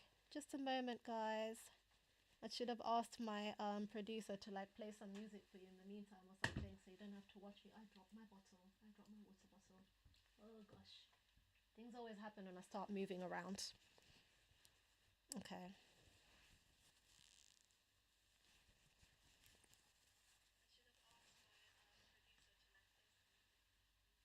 Where's the bag gone? Ah, found it. Okay. So we're back. We're back. um, I don't know. I don't think I know anything in. South African is not actually a language. So there's Afrikaans and then there's many other languages. It's not like saying Kenyan because Kenyan isn't a thing. It's Swahili. But yeah. Let's see. Suleiman asks, so where do I find your 8-part story? Oh, I've never had anybody ask me that. Sorry. So my story is on Instagram, but you know what? There used to be this feature called guides, but recently they've taken it away because I'd put it in a guide and it was called She Has Vision. So now, because they did that, they took away the guide feature. That's when I started making it into an audio visual story. So you will only find, I think I did 3 parts of it, and it's on my channel. I actually recorded every single last reading of it. I just literally need to put it in a video and edit it and put it online. But there's 3 parts and it's in a playlist on my channel called She Has Vision. So if you go in the playlist section on my channel, you'll find it there. It's not the whole 8 parts. It's, I think, 3 or 4 I did so far. And you know what? That's given me motivation to actually finish the series. I'll finish it because I know why I started doing that. Like, I know why I started making it into videos, because I was thinking, I wrote this thing straight from my heart, right? And I wrote it when I was in one of my lowest moments in my life. And I wrote it in a way that was, I guess, authentic to how I was feeling. Like, I was acknowledging my feelings. It was part of my journal during that time. And how do I bring it to other audiences? Like, how I initially thought I would make it into, like, I wanted to write a whole book. Still there, that dream is still very much alive. But I thought, how do I bring it to other audiences, like to other people? Not everyone is going to come across my Instagram and then further find the guide and then further read the whole thing, So I basically read every single part of it in the different 8 parts out loud, like a reading. Yeah, I did a reading, and I recorded it on my phone. No fancy, I didn't do any fancy tech or whatever. And then I started putting it in a video. But what I did this time is I went back and tried to find footage from around the time. And I asked my mom, and like I asked my family, basically, can you send me any videos that you have of me around this time? It was 2019. And they did, and I put it all in like little videos, and I did the reading, and then I added some other bits, like I added updates, like voiceover updates into it. So when it's like one of my babies, my little baby, when I work on something that is so from my heart and so heartfelt and so close to my heart, even like coming on here and telling you guys my story, my sight loss story from the childbirth situation, it's something that's so close to my heart, and it's such a sensitive topic for me, but I still find a way to come on here and tell you and tell the story, because I think it's really important that other people hear about it. Because I can tell you this, right, actually, since I started talking about it, since I started going to do vision impairment awareness talks, since I started connecting with more people, I've had this story mirrored back to me several times, like, oh, this is what I dealt with too. I thought I was alone. I've remembered what I forgot to say. I've actually remembered what I forgot to say. The thing that I forgot to say that I was dealing with at the time after having my child is that I felt when I was saying that I felt shame, but also I was anxious, I was worried because when I was getting the community midwife visits and everything, I was worried that if they knew what was happening with my eyesight, that they would take my child away from me. And like, this is a concern. Like later on, like probably last year or so, I ended up working in the sight loss sector, and like I ended up doing some research and speaking to parents, and a lot of parents said they felt the same way. They felt like their children, the authorities would take their children away if they knew just how much they're struggling with their eyesight, if they knew that they're visually impaired or blind. So it's not something that's literally only something that I thought of. And that's why it's important to talk about things and talk to people and connect with people and share your story and everything. So right now, doing this 100-day challenge, I'm doing it with my whole chest, as the saying goes, because I know the value of it. Like, I know how important it is to other people to hear it back, or to be like, that's what happened to me. Other people to relate, other people to even maybe learn something new about it. Even if you're not visually impaired, you've never been in contact with a visually impaired person, you've got literally whole new world for you. There's something you could pick up from it, you know? So yeah, I need to finish She Has Vision, the audio visual experience. I need to finish that. I need to finish my projects that I start. I need to stop having these crises of imposter syndrome and everything, and just put it out there, and whoever it helps, it helps. And so this is partially what this 100-day thing is about. It's like, let's build up, let's build momentum, let's all of us are building ourselves, let's grow, let's get out of that whole thing of nobody's listening, nobody cares, let's get out of that. Do what you want when you want. Okay, chase your dreams, follow your purpose, remember your purpose, and just go for it. But yeah, basically, She Has Vision is on my page, on my YouTube channel, in a playlist, probably 3 or 4 episodes. If you want to read the whole thing, they don't do guides anymore on Instagram. They've taken it away. So it's really difficult to point out how to find it, because there's no way to find it anymore. So that's the other reason as well. I decided to make videos and put it on YouTube, because it's a lot easier to search on YouTube. But actually, the other way you can do it is if you go on Instagram and type in hashtag She Has Vision, and they'll come up. Yeah, they'll come up on Explore, on the search thing. So hashtag She Has Vision, it should be on there. Let's see.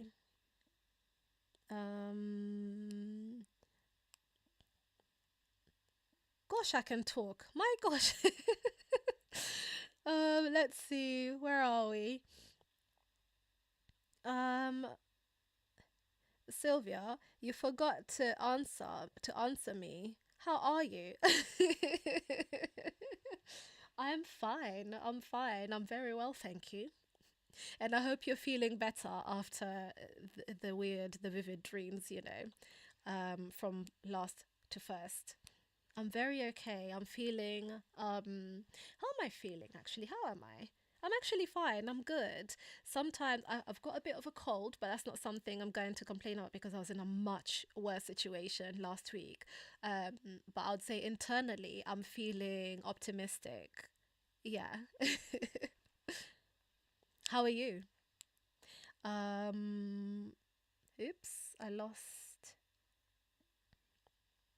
Okay, there we are. So let me share something with you, Sylvia. 6 months into losing my eyesight, I was down and sad,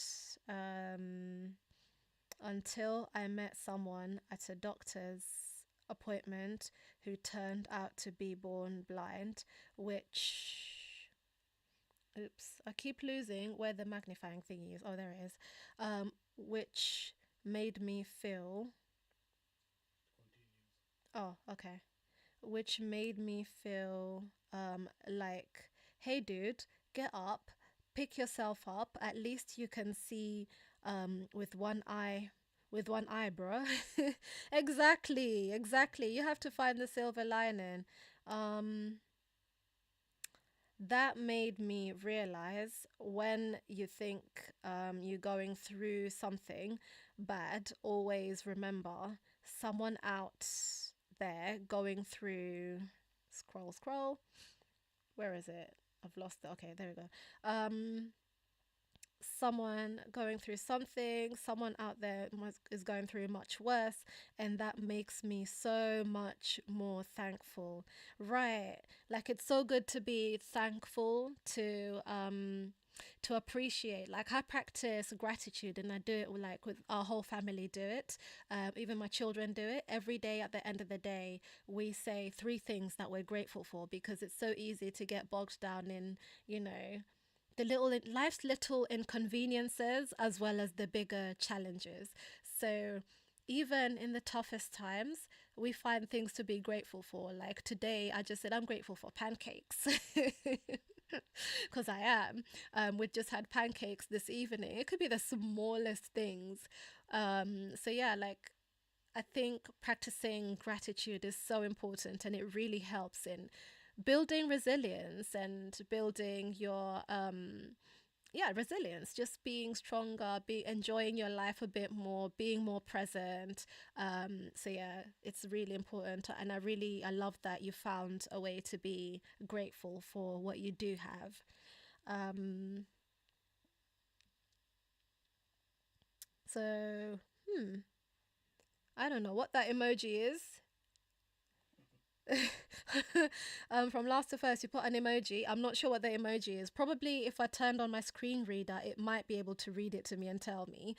Um, some of us are glad being here and sticking around, truly. Definitely, definitely. Thank you so much for joining this live, guys. It has been amazing. It has been so good getting to know all of you, finding out your stories as well, sharing our stories, sharing our perspectives in life. And I really hope you found it empowering as well. I hope you found it useful in some way, shape, or form. The whole, like, I found new friends. Okay, I hope you found new friend in me too. So yeah, like keep going, keep being you, keep sending messages, like send comments, join the live. Let's keep going on this journey. I love to hear from people, other people like me, and everyone in general as well. I love to hear your opinions. And another thing as well, obviously because I'm here every day for 100 days, there's also, I wanted to share other things. Like I wanted to put videos in my other sections of YouTube. So apart from actually finishing up the She Has Vision series, in the community tab, just on any of the posts or maybe on the most recent one, just let me know what you'd like to see from me as well, like what you'd like me to talk about, what you'd like for me to post about, just things like that. Because also, as much as I'm here and I'm sharing what I feel other people would enjoy, what I feel you guys would enjoy, there's also, it's really important to give you guys what you want. So let me know if you ever have any ideas, if you have any questions, just let me know what you think I should make a video on. I definitely do vlogs. I do vlogs. And they're not necessarily, you know, when something super exciting is happening only. I'm starting something on Monday. Won't tell you what it is yet. But I am doing something from then, which will be a new experience for me, which something I haven't done for years. So, yeah, I'll probably share a little bit about that, how that's going, how that's working out. And yeah, there's just let me know what you'd like for me to post about a bit more. I do post about my makeup a bit. I post about regular life things, maybe cooking a little bit. I'm trying to think, what was oh yeah, I wanted to share a bit more about the equipment that I use, my camera, how I use it, how I manage to use it, accessibility features and all that. Because I think for someone who's visually impaired and they want to like get started, my gosh, my nail just nearly snapped off. What was I saying? For someone who's visually impaired and they want to get started as well, like the more the merrier. So if you're thinking about equipment, you maybe want to find out what works for you, I'm here. I'll definitely share. Let me see, what else was there that I wanted to do?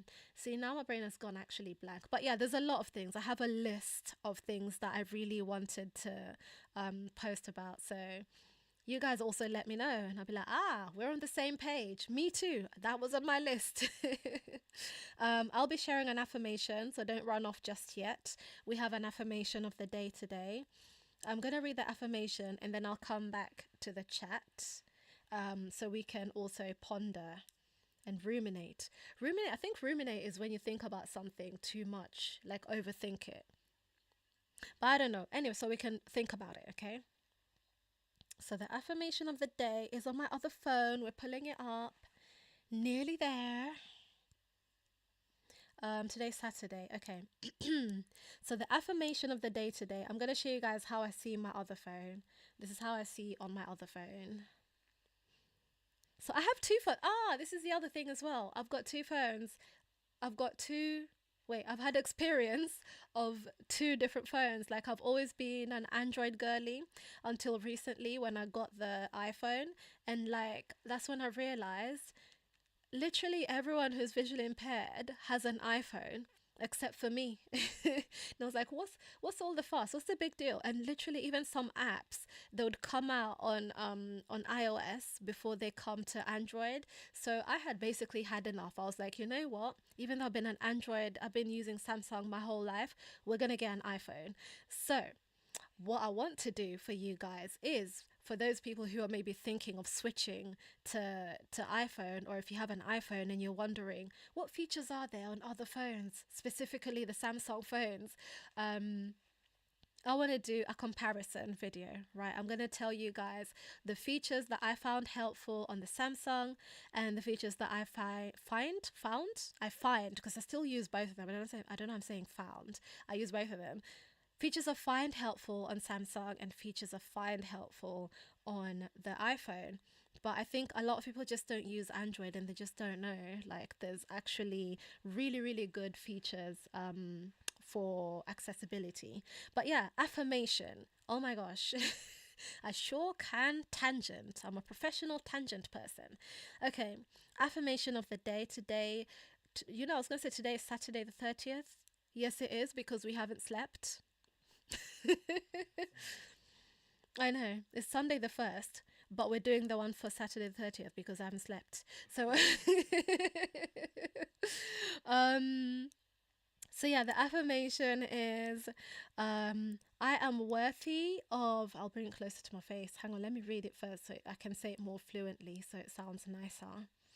I am worthy of beautiful endings and exciting beginnings. I am worthy of beautiful endings and exciting beginnings. I think I really wanted to use this affirmation for today because I planned them ahead, specifically to tell whilst telling my story in relation to my sight loss story. There's a lot more to it. I only told you like a snippet. There's a lot more to it. There's a lot more. Things got a lot more interesting a few years later after the childbirth story. So that's the She Has Vision story. But I think thinking that I am worthy of beautiful endings and exciting beginnings. A story about losing your eyesight might sound like a sad story. It might sound like you might think it's like a sad thing, like, oh no, that is so unfortunate, that sort of thing. And it is at first, because it's not easy. At first it is, but when you learn to find beauty and nice things and happiness, I don't know, in something that could otherwise have been really, really sad or a tough situation, then you got the key to life, okay? You can do everything. No, but yeah, so just reminding myself that I am worthy of beautiful endings and exciting beginnings. So your story, whatever your story is, you can have a beautiful ending no matter what is happening, okay? You can make yourself a beautiful ending. And no matter where your story is now, if the beginning is not exciting, if it's not nice, if something, if it's something that you're facing that is a challenge, then you know what, tomorrow, make tomorrow exciting. Find something exciting in it. Like, just think of yourself as someone who is worth all the good things in the world, okay? So even when things are tough, all the good things can still come to you. It's not the end, okay? It's not, like I always say, losing my eyesight is really not the end. It wasn't the end of my life. It was the beginning of a beautiful story. So, yeah, I wouldn't preach at you too much. But yeah, so I am worthy of beautiful endings and exciting beginnings, okay? I'm gonna come back to the chat and see, because I see there's some movement over here that I missed. So guys, I have this, I don't know if you're able to see it. I have this, let me see, am I pointing where it is? Yeah. I have this magnifying thingy here. It's an orange thing. I don't know if you're able to see it. So usually my screen is zoomed out like that, but when I press it, if I can find it again, when I press it, it zooms in. And so this is how I navigate the screen, like that. Okay. I navigate the screen like that. So when I keep saying, oop, I've lost the thingy, that's the thingy I'm referring to. It's my magnifier that magnifies the screen, so I'm able to move left, right, center, whatever, to zoom in on a certain section of the screen. But yeah, okay, so let's see. So yeah, some of us are glad being here. Okay. Like today, I'm grateful for coming across your live, Sylvia. I'm going to be a determined subscriber and here for, sorry, scroll. Oh, I've lost the thingy again. Sorry, just a second. Okay, I'm going to be a determined subscriber and here for as long as you're around. Oh, thank you so much. I'm so glad to have you on board. Thank you so much for choosing this corner of the internet, and I'm so glad you are appreciating what I'm doing over here and what we're doing over here, because I've got my husband supporting me in the background. But yeah, thank you so much. And I should actually tell you, like, I wouldn't be able to do any of this without the people around me. I don't think I'd be able to have the mindset that I have without the support of the people around me. It really helps to have a healthy support system, as much as your work is your work for you to do from inside, right? But having that support system, always knowing that in case of anything I can just lean on them, has been everything. I have been told by them that I'm pretty, what's the word, what word did my husband use the other day? Strong, resilient, whatever the word was. So yeah, I'm pretty determined myself to, like, be independent, be myself no matter what. Nothing's gonna stop me, visual impaired, unstoppable. As best as I can, so yeah. Let's see. Hello, Keru. Did you just come in? You've missed a huge chunk of the live. I told you guys my story about how my eyesight, I guess my eye condition started from childhood, and then I talked about, because I did lose my eyesight right a couple days after childbirth. I talked about how that was and how I felt and my mental state and physical and whatever, and everything that happened after that. Maybe not everything, just a few things after that, because I haven't told you my whole story up until where I am now and how I ended up coming to be here on the interwebs. So yeah, thank you for joining the live. Welcome. Please like the live and share this video. Go back and watch it when you have time. Not now, let's listen to me first right now, but go back and watch it so you can catch the whole story, how things went, and share this story with other people who you think it might help and who you think might find it interesting. We're trying to grow. I haven't mentioned this the whole time, actually. I've been on here for a long time, but I haven't, how long have we been live for? An hour, maybe? And I haven't really mentioned that My goal is to get to 5,000 subscribers. When I started these, I was like, guys, let's get to 1,500. Can we get to 1,500? Like, I was just being like I said it just as a by the way, and then lo and behold, 1,500 came a couple days later. So I was like, oh, okay. So we can actually band together as a community. We can actually grow. We can actually reach further. Like, I have so many, like I mentioned, I have so many plans. I have friends who are visually impaired that I'd really love to bring on, to introduce you guys to, for them to share their story or their perspective on things. I have, apart from visually impaired, I have other people basically that I think you guys would love. Like, I want to bring you more content, you know. So if you could please help me get to around 5k, just to empower me to grow this channel so we can reach more people and do more as well. Like, I want to do more. I'm doing my best right now. I'm at home. I do my own little setup. Sometimes I pop up in my pajamas. It's fine. But yeah, I'd really love to do more. I'd love to have more people on here. I'd love to reach more people, because you never know who it could help. Like, see, we've got South Africa in the building. Okay, I love that for us. I love that. Um, I have Portugal. Okay, we have Portugal in the building as well. There are so many people out there in the world that could benefit from the message that we have here, and from generally joining this community, you know. So I want to do more. So please support, and thank you so much for all of you for the support that you've given me so far. Like, I really appreciate every single one of you. So yeah, share, react, like, you know, go back and watch this whole series, the daily lives. It's called Live a Little, which again, see, with all my things, every single name has a meaning. So Live a Little, I call it Live a Little because, first of all, I like puns. And live a little has the word live, which is like live, going live every day.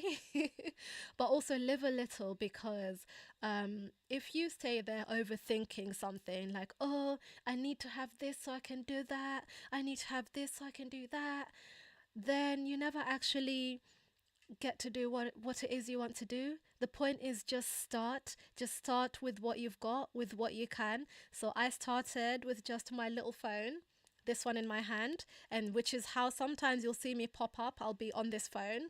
That's how I set up my live.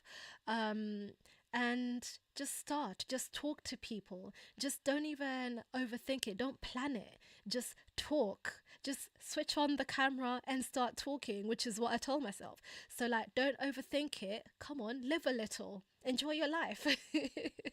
So that's why it's called Live a Little. The goal is to probably make this into a podcast at the end. Like, Live a Little will be a series. It will continue separately from, not separately, but within the channel, just as something that continues where I come on here, share my thoughts and talk. But what I really wanted to do is other bits of content as well. I have a lot of plans, basically. I'm not going to tell you everything, but I have a lot of plans. So if you help me out and help me reach more people, and yeah, we'll be able to do that. And also other people would really just benefit from watching what we share on here and joining our community. I just said that a few seconds ago, going around in circles like a merry-go-round. But yeah, thank you for joining the live, guys. Here we have, and I love that you're interacting. This is amazing. I love it. Let's see. Okay, so you're communicating amongst yourselves in the chat, which is beautiful.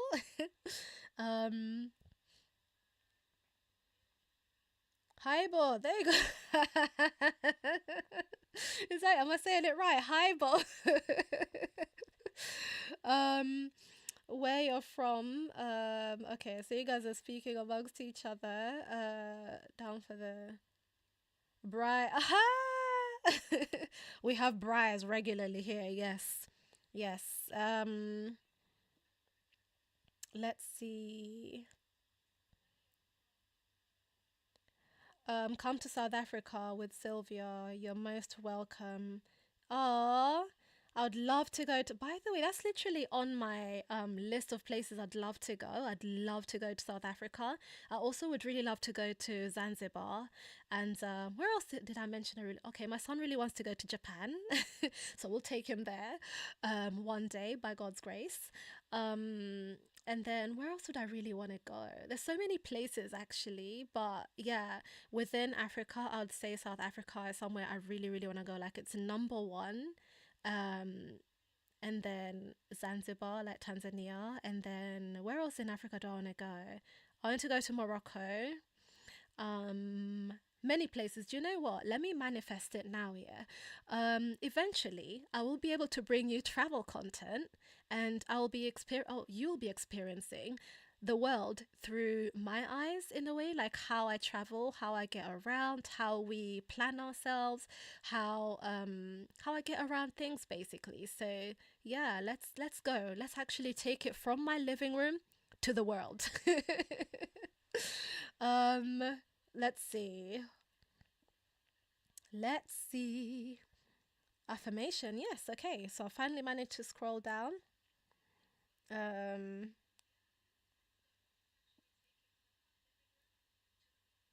Oh, look.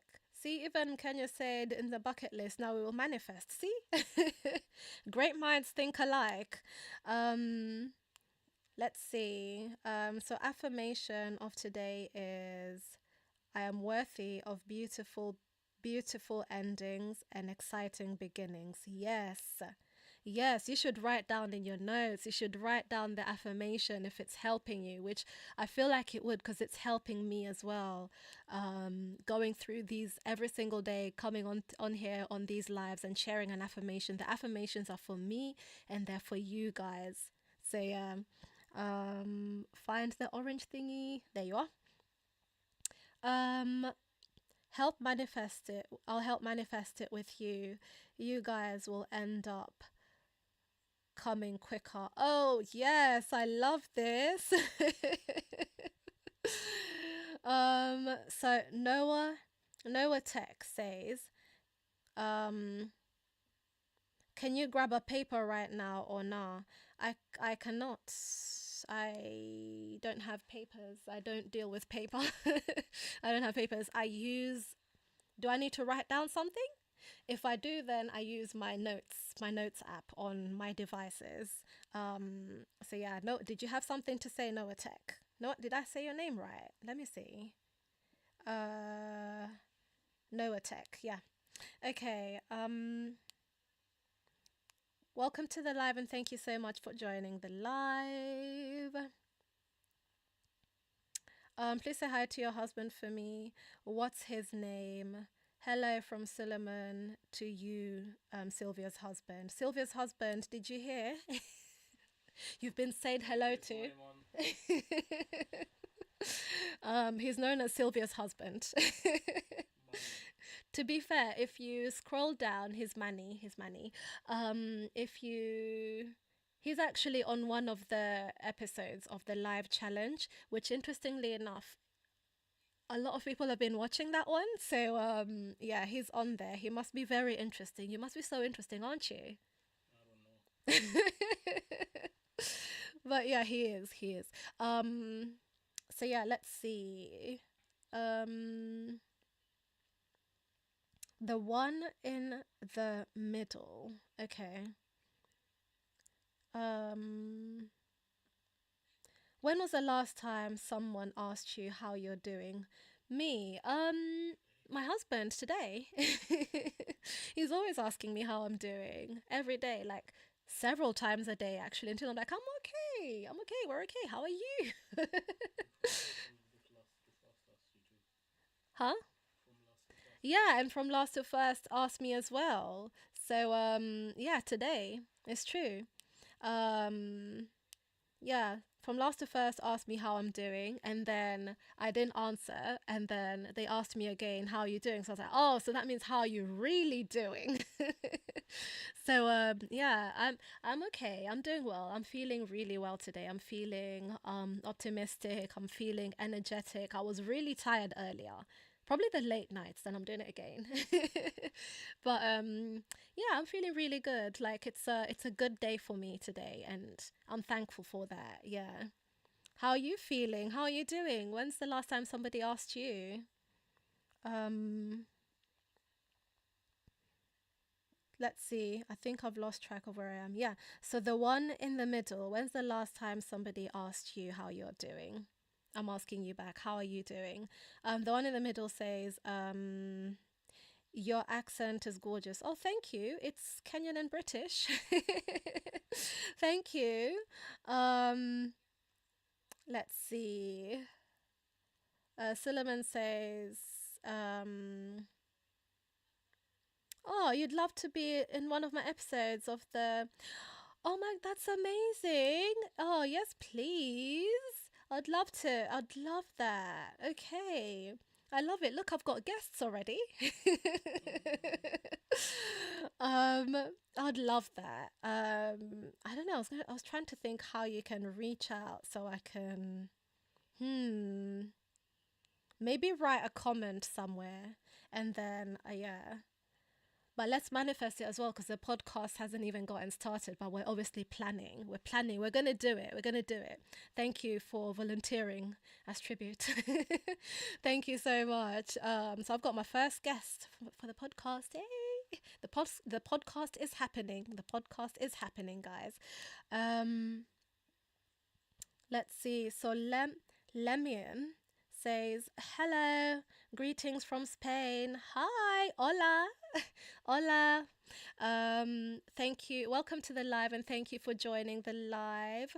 I've told the story of how my eyesight has gotten to where it is now. No, not quite. I told the story of how I lost my eyesight already after childbirth. I also explained how it started from childhood. So it's quite, yeah, it's I was going to say it's quite a long story, which it is. It is a long story, but I didn't tell it the long version. I kind of tried to condense it. And then in the past few minutes, I'd say maybe about 30 or 45 minutes, we've just been chatting. But yeah, so if you want to check that out, you can definitely go back and watch it once it goes live. Stay with me right now, stay with me. And then once it's gone onto my channel, please, you can go back, just, scroll back and watch it. Or scroll back, what do I mean? Rewind and watch it. And share it with other people, please, if you can. We're here every single day for 100 days. Please subscribe to join the journey. Let's see. Today's day 28, by the way. I didn't mention that. It's day 28.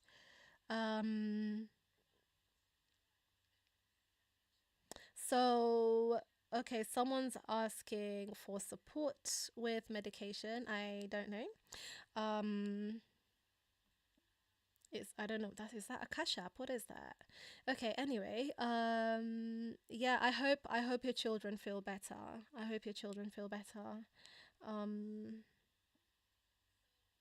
We have someone saying, oh, you're gonna watch it. Amazing, Lemium. That makes me so happy. Yeah, definitely do watch it and then share it with people who you feel might benefit from watching this story. Probably not the chatter bit at the end, although that was also really, really good. We've exchanged our life experiences. There was the affirmation of the day. We've connected. We've talked about beyond life experiences. What is it? Perception. What's the word I'm looking for? Philosophy in life, I guess.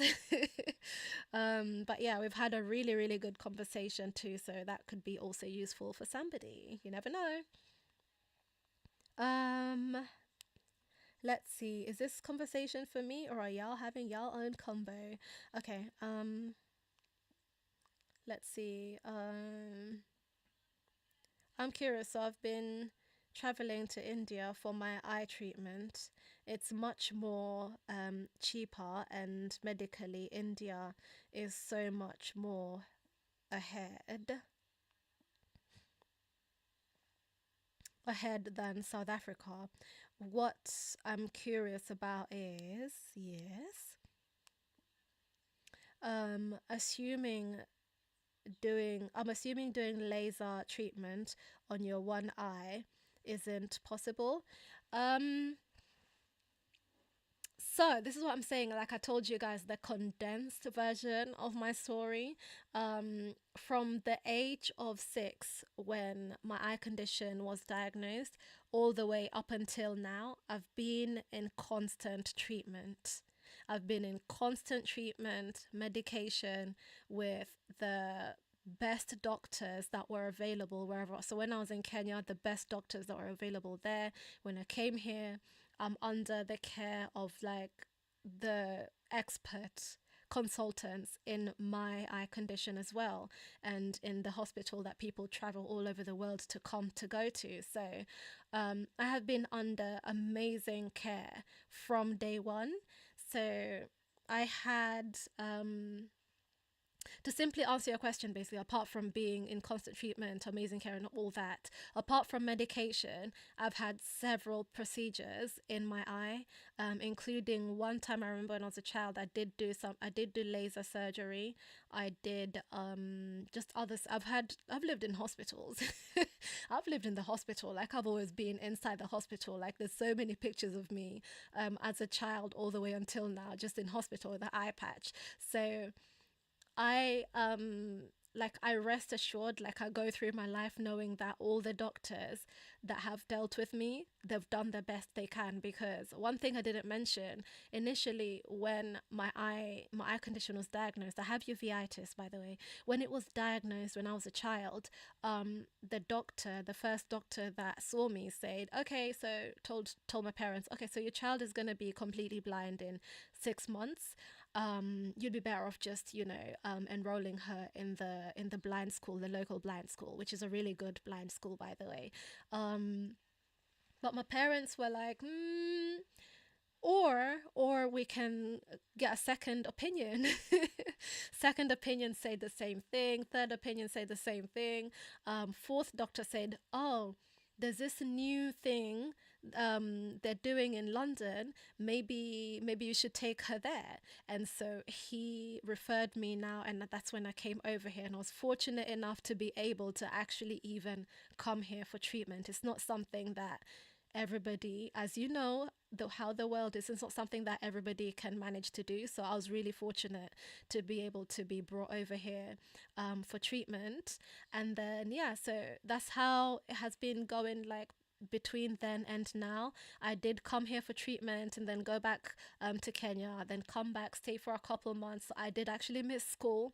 I missed a bit of school because I was coming over here for treatment, and then I go back, and then eventually it was like, okay, going back and forth is not it. Let's just go and stay over there. And so that's what happened. So then I just came and stayed over here, and now my hospital that I've been having to get a whole car and then a plane to get to is just now a train ride away. I just need to get on the train and I'm there.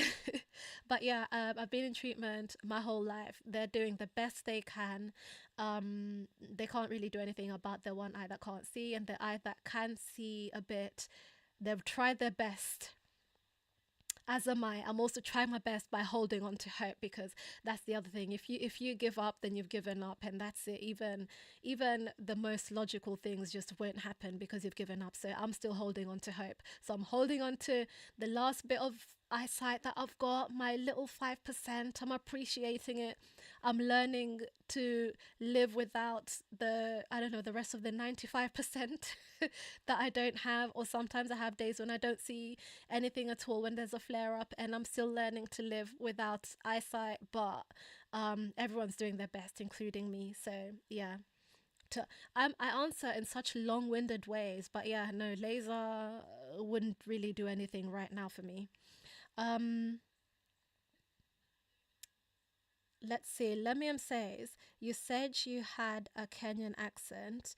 Did you grow up there? I am interested because um, I grew up in Ethiopia and often visited Kenya. Ah, well, hello there, fellow East African. Yeah.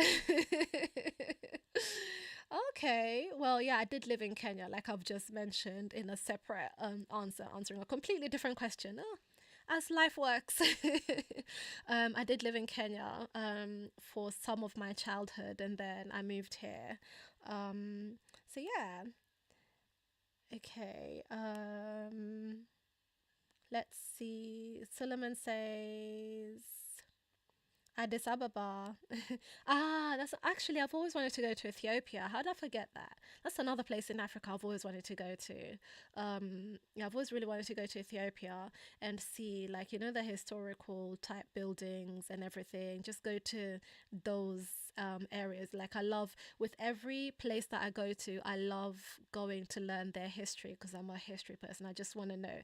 And then also, my thing is, because I moved from Kenya in childhood, I never got to learn the African history, and I've always been so curious because when you learn in this system here, you don't really learn the African history in detail as such. In fact, I don't think I learnt anything African related in my history classes.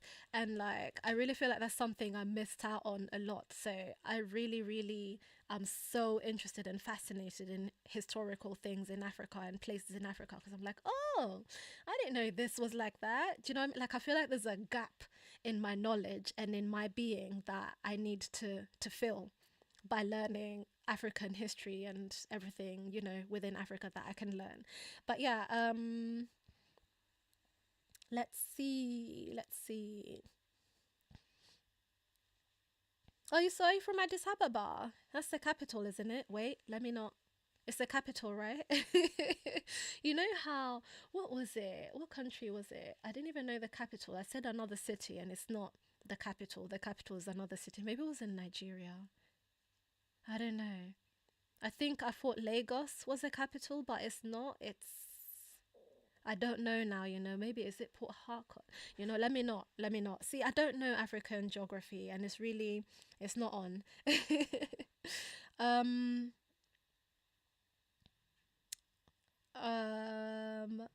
I'm South African. Hey, yep. I love this for you guys. You're catching up in the chat. Um, let's see. Let's see if there's anything else I missed. Okay, that's cool. Only ever been to Western and Eastern Africa, but I have wanted to go. Well, you've been to more Africa than I have. I need to go to more of Africa. I've only been to Kenya, essentially. Have I been anywhere else in Africa? I don't think I have. But yeah, okay, so I'm really sorry to cut off your conversation short because you're having a conversation in the chat, but I think that covers. I've been on here for long enough. I think I've been on here for a while now. So I don't know if you have any other questions. If you have any questions, just let me know. I'll take maybe one or two questions, and then that will be the end of the live for today. I'm here every day, you know. I'll be here in the next few hours, basically. So yeah, if you have any questions, just let me know. I'm just gonna give it a moment to see if there's any questions, and then I'm gonna have to say goodbye, good night, have a lovely night. Um,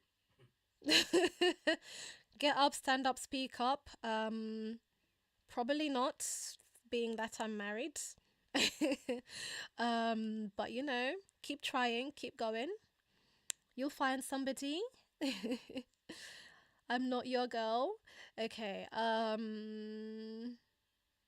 really want to see Kenya. I've been to Zambia, Zimbabwe, Botswana, Maputo, Ivory. Where's Maputo? Is it? I thought that was Botswana. Okay. Let me stop. I need to go and learn my African geography clearly. Like at this point, here's the thing. I never got the chance to learn like my African history and geography, right? But I gave my children that opportunity. Like, you can ask like my daughter specifically, like she knows the whole of Africa. She'll tell you, which country is which and all that. So At least she's got it. Someone has to have it, right? But my husband knows. You know the map of Africa, right? You know everything African and history? Oh, yes. um, let's see. Cote d'Ivoire. I'd love to go there. Do you know, I'd love to go to the whole of Africa at this rate, actually. There isn't anywhere I wouldn't want to go. And then perhaps that's what we should start with. So, question here. What was or is the hardest part about losing your eyesight? Um, the hardest part. Hmm. I think for me, the hardest part is not being able to just jump in the car and drive somewhere and go. So I would say my independence when it comes to going places, when it comes to going somewhere, planning a journey, if I have to go, even literally, let's say my doctors, I've just mentioned, I've been going there for years, literally since I was a child, but I still really, really, really have to plan ahead so I can go there. Sometimes I'm able to have someone go with me. Sometimes I go there by myself. But when I'm going by myself, I really have to meticulously meticulously plan the journey, down to which trains I would use, which routes I would use in case something happens to that. Which ones can I use? How will I get from point A to point B? They actually have a system here in London, in the London Underground, where when you walk into the station that you start from, you can actually ask them to receive you at the other end of the station you're going to. But where the line breaks with that is like, what if you're on the train, they're waiting for you in, I don't know, let's say Kensington, South Kensington, and you got on the train at Whitechapel. So if you get to Aldgate and the train suddenly, what's the word? The train suddenly stops working for whatever reason, that line has stopped, then how do you go from, like, you feel lost basically. It's like, this has happened to me before, but not when I was going to hospital. I was coming back home from work, and I promise you, if it was a car drive, it's literally like 15 minutes away from my home. But because I wasn't familiar with that train station, I wasn't familiar with the surroundings, I wasn't familiar with the route. How do I get home from this place to home? I was lost. um, I went up and down. Like, we make light of it now with my mom, like we just laugh about it. But like, I went up and down that station for a good 30 minutes, not knowing what to do. And like, I asked the the staff basically, hey, I'm visually impaired. How do I get from point A to point B? How do I get from here to, I need to go to such and such? And they were like, oh yeah, just go over there. Like, I'm like, where's over there? Like, help. So I ended up calling my mom and keeping her on the phone the entire time. And she didn't get off the phone until I got on the bus that I was looking for, that I was supposed to get onto. But yeah, it was a nightmare, but it was literally just a few minutes away from my house. It wasn't even like that far. It was within the same area, but I just didn't know, because I don't know the area, don't know where the bus stop is, don't know how to get to the bus stop, don't know the station. I've only ever gone past it from inside the train. Even how to leave the station was an issue. So although they have like systems here and they're helpful sometimes the staff don't even know how to support someone who's visually impaired. And sometimes the line gets broken, and then you have the dilemma of how do you get to where you're going to. So going places by myself is literally the hardest part, the biggest challenge in my life right now, till today. The biggest challenge. And I don't think I've figured out a way to get around it. It's just something that I guess you just have to learn to live with and get on with it, I guess I make it sound like so harsh and so easy. Just get on with it. But yeah, there are apps to support going out and about independently, and there's methods and there's ways. You just have to use them, and suck it up, as it were. But it's not easy. That is the hardest part for me. Um, let's see. What else do we have here? Do. Oh, I missed the name. What's the name? Um, okay, so find the orange thingy and then zoom in. Thank you. Get up, stand up, speak up says absolute beautiful. Thank you so much. Um, I hope you've subscribed. I hope you like the live. I'm here every single day for 100 days. We're on day 28. Um, Suleiman says, Sylvia, I'm going to take your leave now. Keep well, take care. It's been a pleasure, really. Thank you so much, Suleiman. It's been an absolute pleasure. Thank you so much for joining the family. Yeah, I can't wait for us to continue on the, hang on, how many days do we have left? 28, 72 days left and beyond and beyond. So every day for 72 days and then whatever we're doing after that, you know. Thank you so much for subscribing and joining the journey. It has been an absolute pleasure. And thank you for talking, having a chat with me. Let's see. Let's see here. What do we have here? I love this. You're saying bye to each other. What did I miss here? Let me scroll up a little bit. There's some emojis here that I literally don't understand what they are. It's just, you know what? I kept telling myself on a previous live, just bring the phone close to your face. It's okay. If I need to bring it closer, just bring it closer. Then I can tell what's on there. It's prayer hands. Okay. 'Cause I could only see blue dots. But yeah, have you ever thought about a guide dog? So I have thought about a guide dog, and I think that's something I could probably use later on. At the time when I was looking at having a guide dog, my youngest was pretty young, and we did I did apply for the whole situation. We did like test runs, and she literally wasn't able, like she was walking. She could, I couldn't have her. I used to have her on a bike, so I'd push her along, and the bike I could control the whatever her was the steering, so I could control the steering. I'd turn her left or right whenever we needed to. That was my way of keeping her safe whilst we walk, and I know where we are and I know where she is. She's not running off. And then I had my other child just calmly walking next to me because he doesn't run off, he just stays there. So yeah, I used to have her there, but with a guide dog, when at that point when I was going through the process, you can't have that in front of you and then also a guide dog, because it's going to obstruct how the guide dog works. So we all agreed that we're gonna put it on pause, because first of all, she couldn't be on the bike. Secondly, we tried just walking with her, and she couldn't keep up with the walking, and also instructing the guide dog and her was a bit much. Basically, it was more work than it was without the guide dog. Like it was actually making it more complicated logistically for me. So probably one day, both of my children are a lot more grown now, so probably one day I'll check back in with them and look back into it, because I would really love a guide dog. I think it would be really, really helpful for me.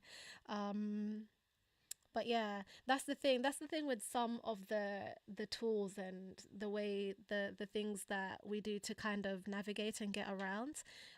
It really depends on your lifestyle and depends on what helps you the most, basically. So for now, I'm a cane girl.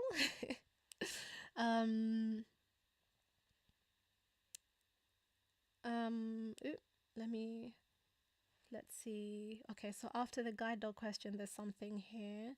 So Lemium saying, just go over there to a visually impaired person is so mean. Like, I know, right? Over there, where am I going? And I'm just for further explanation, I said it out loud. I actually said it, I'm visually impaired, hence why I'm asking you. But yeah, I don't know. Some people either they just don't have the training, or I don't know. Maybe they were short staffed that day or something. But I've heard from lots of other visually impaired friends of mine that things like this tend to happen. Like someone once told me that they were just left there standing for ages, whilst the what are they called, the staff argued amongst themselves who's going to help them to go from point A to point B, and they're just there, they're just standing there, and they're right next to the person, and they're going back and forth. It's like, where's the humanity? My gosh. Um, let's see. Unfortunately, that is the state of things sometimes. They probably haven't been in that situation before. Yeah, they probably haven't. And they haven't had training. So, yeah, it's really important for anyone who's public facing to be aware, and just everyone altogether, even the public. And that's why I really like to have my cane with me, because before, when I was being quote unquote stubborn, I wouldn't have my cane with me at all. And I'd just have people shouting at me, "Excuse you," and "You're welcome." And I'm like, "Oh, why are they telling me I'm welcome? Why are people shouting at me?" Because they don't know. So sometimes having a cane with you, having some kind of visible sign that you're visually impaired does help. And other times, some people are just not very nice. But the only thing I can do is do my best, and do my best to kind of make it obvious for as many people as possible. Um, Lemium says, I'll watch the beginning of this video. Hope to see you on another live. I hope to see you too, Lemium. I'm going to be back here tomorrow and the day after and the day after that. Not tomorrow, sorry. Later on today. Today, it's already Sunday. I'll be back later. I'll be back soon. I'll be back soon. Not after midnight this time. But yeah, thank you so much, everyone, for joining in today. I am going to make my way out now and leave. And just as a reminder, today's affirmation is, I am worthy of beautiful endings and exciting beginnings. Thank you so much. See you tomorrow.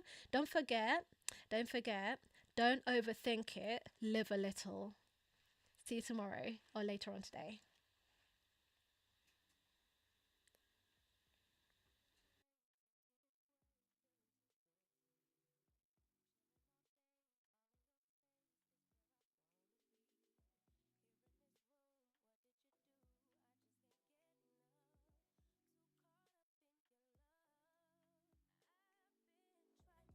Forget, but you won't let me. Something in my brain wants you. I've been hanging by myself, asking for help, but nothing seems to work on you. Yeah, you always make me feel like home. Yeah, you never leave my thoughts alone. Yeah, you're the reason I'm going out my mind. I just can't stop thinking about you.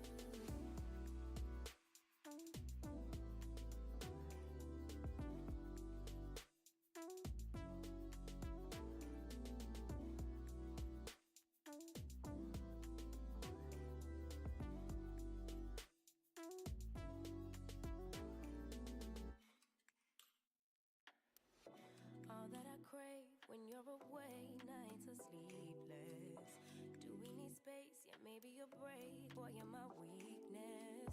Give and we take, the love that we make, it's my favorite drug.